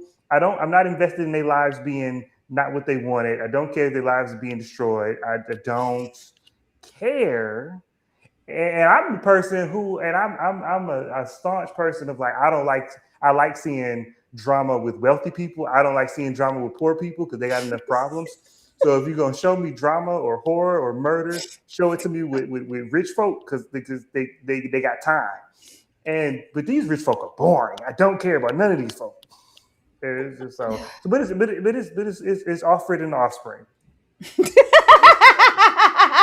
All right. Offspring and Offspring. We'll get over here. Any predictions for the future of this series? Are you guys going to keep watching after this? Do you proceed with the series? Are you done with it? Watching? Any predictions, Dom? I'm gonna see. I'm gonna watch episode 4, and episode 4 gonna tell me if episode 4 give me the episode 5, then I'll go ahead with the whole series. But the episode is a lot hanging on this episode. My predictions is that Kerry Washington's outfits are going to get worse. Her hairstyle is going to get worse. Her face is going to get like this is. There's never been a time in my life since from Sage's Last Dance to Little Fires Everywhere. There's never been a time in my life where I did not enjoy looking at Kerry Washington until this show. I am like, what are we doing? This is because she looked like in this picture you got right here, she looked like Cookie's mama. Like she's about to play Cookie's mama from Empire. Like I don't understand what we're doing, and I don't enjoy it. But like I said, I think that we're gonna see her still progression, deterioration of her mental state, and we'll see how crazy she actually is, and then we'll see June do more to like distract it from her having blood on her hands. And I think the husband, he's definitely, I think he's a creep. I don't think he's like a violent person. Well, I believe he's violent because he did that painting dirty. But I don't think that he's got a hand in the murder. I don't think he got anything to do with the murder. I just think he got something else in his closet. I think he's a creep. He's just something else that is gonna come out, and it's like, oh, I wish it was just murder. Like that's his story, but that's it. Yeah, he's a trafficker, Dom. He's a trafficker. That's my only prediction. I know he's in the illegal underground business. I know Robert is into some nefarious skull and crossbones secret society. Had a hose up at the Epstein Island. He's over there with that kind of so much more than what it is. I don't know. Yeah, because I don't think he's none of that. Because I think he's like, and it's funny because we keep comparing it to Scandal, but I think he's a more pathetic version of Fitz in the sense of like he just do whatever his family tell him to do, and he's just a wimp, and he's an ineffectual man, and he probably take it out on like little boys, little girls, something like that. Like he get it out in some other way, but he's just being punked by his family, and that big old house he feel like that big old house is a jail. He can't really be his own man and stuff like that. He got one of them sad white man stories. Kyra, any predictions? I know this is your favorite part of the live. You know it ain't. No, absolutely not. I want them to subvert the predictions because it's so predictable. I want June Offred Jr. to be over there committing the crime. I want Offred to be laying it low with Robert. I want shocking details. I want, it was never you. I've been hitting that since college. I just want egg on Carrie's face. I want them outfits to get even worse. Sometimes the spectacle, that little silver stocking ensemble with the silver shoes and the bow and the rope. I was like, what are you? Where are we? Between Carrie's wardrobe and the mullet butch sister from Wall Street, I don't know where we're in. I was like, what decade are we? Where are we at? There are no predictions to be had. I just want to care. I predict that I won't give a damn. I predict that the show is going to disappoint us, and I predict that we're going to come here and trash it because the way that Carrie's out here acting on the show, even though we went and did our just due and gave our side of the story, and that man told me where I could go, that man could call her tonight, and she's going to be over there. She's going to be over there trying to smell it. So I don't think that's the last of that. It would really help me out for her to just get in prison at the end and get framed, and to have Offred and Robert walk off into the sunset together. And they have to have her looking all homely and disheveled and looking like Offred Part 5 because she's going to have an intense makeover once she gets with Robert and she's that one because she's been sleeping with him since college. I watched that show. This show that because that ain't in this show. That ain't gonna happen in this show. But I watched that show. Yeah, she over. And if we keep talking about it, I keep watching it, regardless of how good it is. This is the best part of that. This is more fun than any of them 3 episodes. Oh Lord, I'm currently looking at Marcus as the suspect. That's who we think, Marcus, the son. Now, if Frank Lucas Jr. come out his bag, Rome, if he come out his bag and he was the killer dealer, or Donovan hired somebody, because listen, I knew, me and her were having something on the slick. They're gonna have to come out all the way with guns a-blazing to make this work for me. But y'all, that was it. That's all we got. That's all I got. Those are all the slides that I have for this. And we made it work. Episode 4 will be next week. And again, that's Nancy's episode. Me in the chat. Sloan. Sloan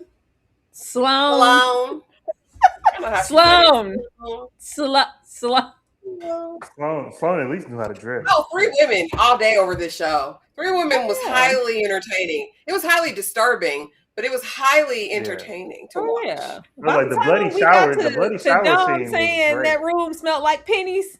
This is the best thing I ever seen on TV that year. It's the best thing ever.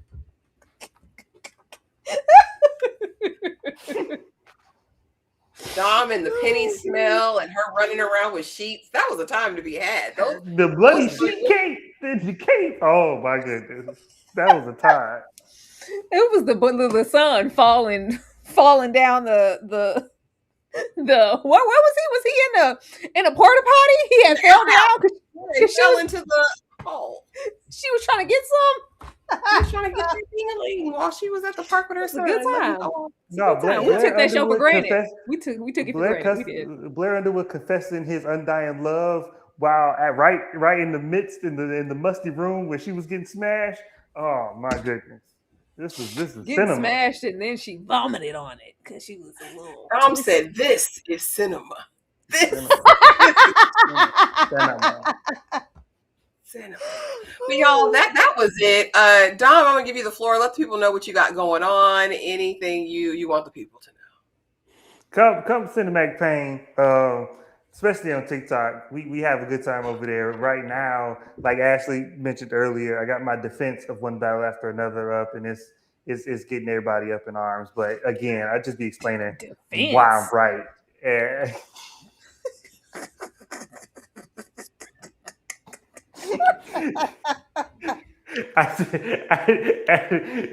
My defense of One Battle After Another.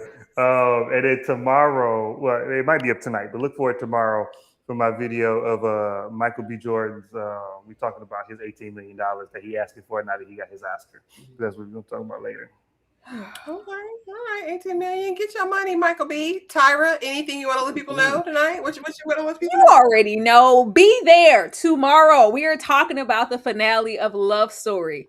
Y'all, I can't wait to talk about the show. I feel like Ashley's going to cry, not me.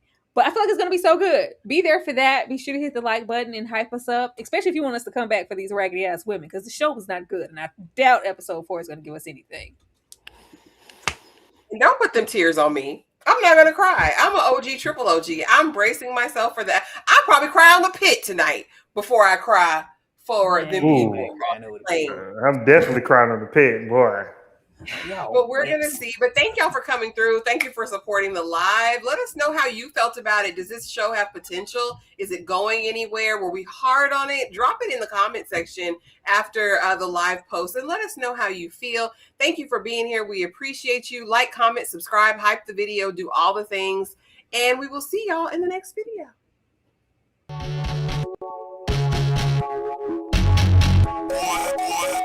I can let my life pass me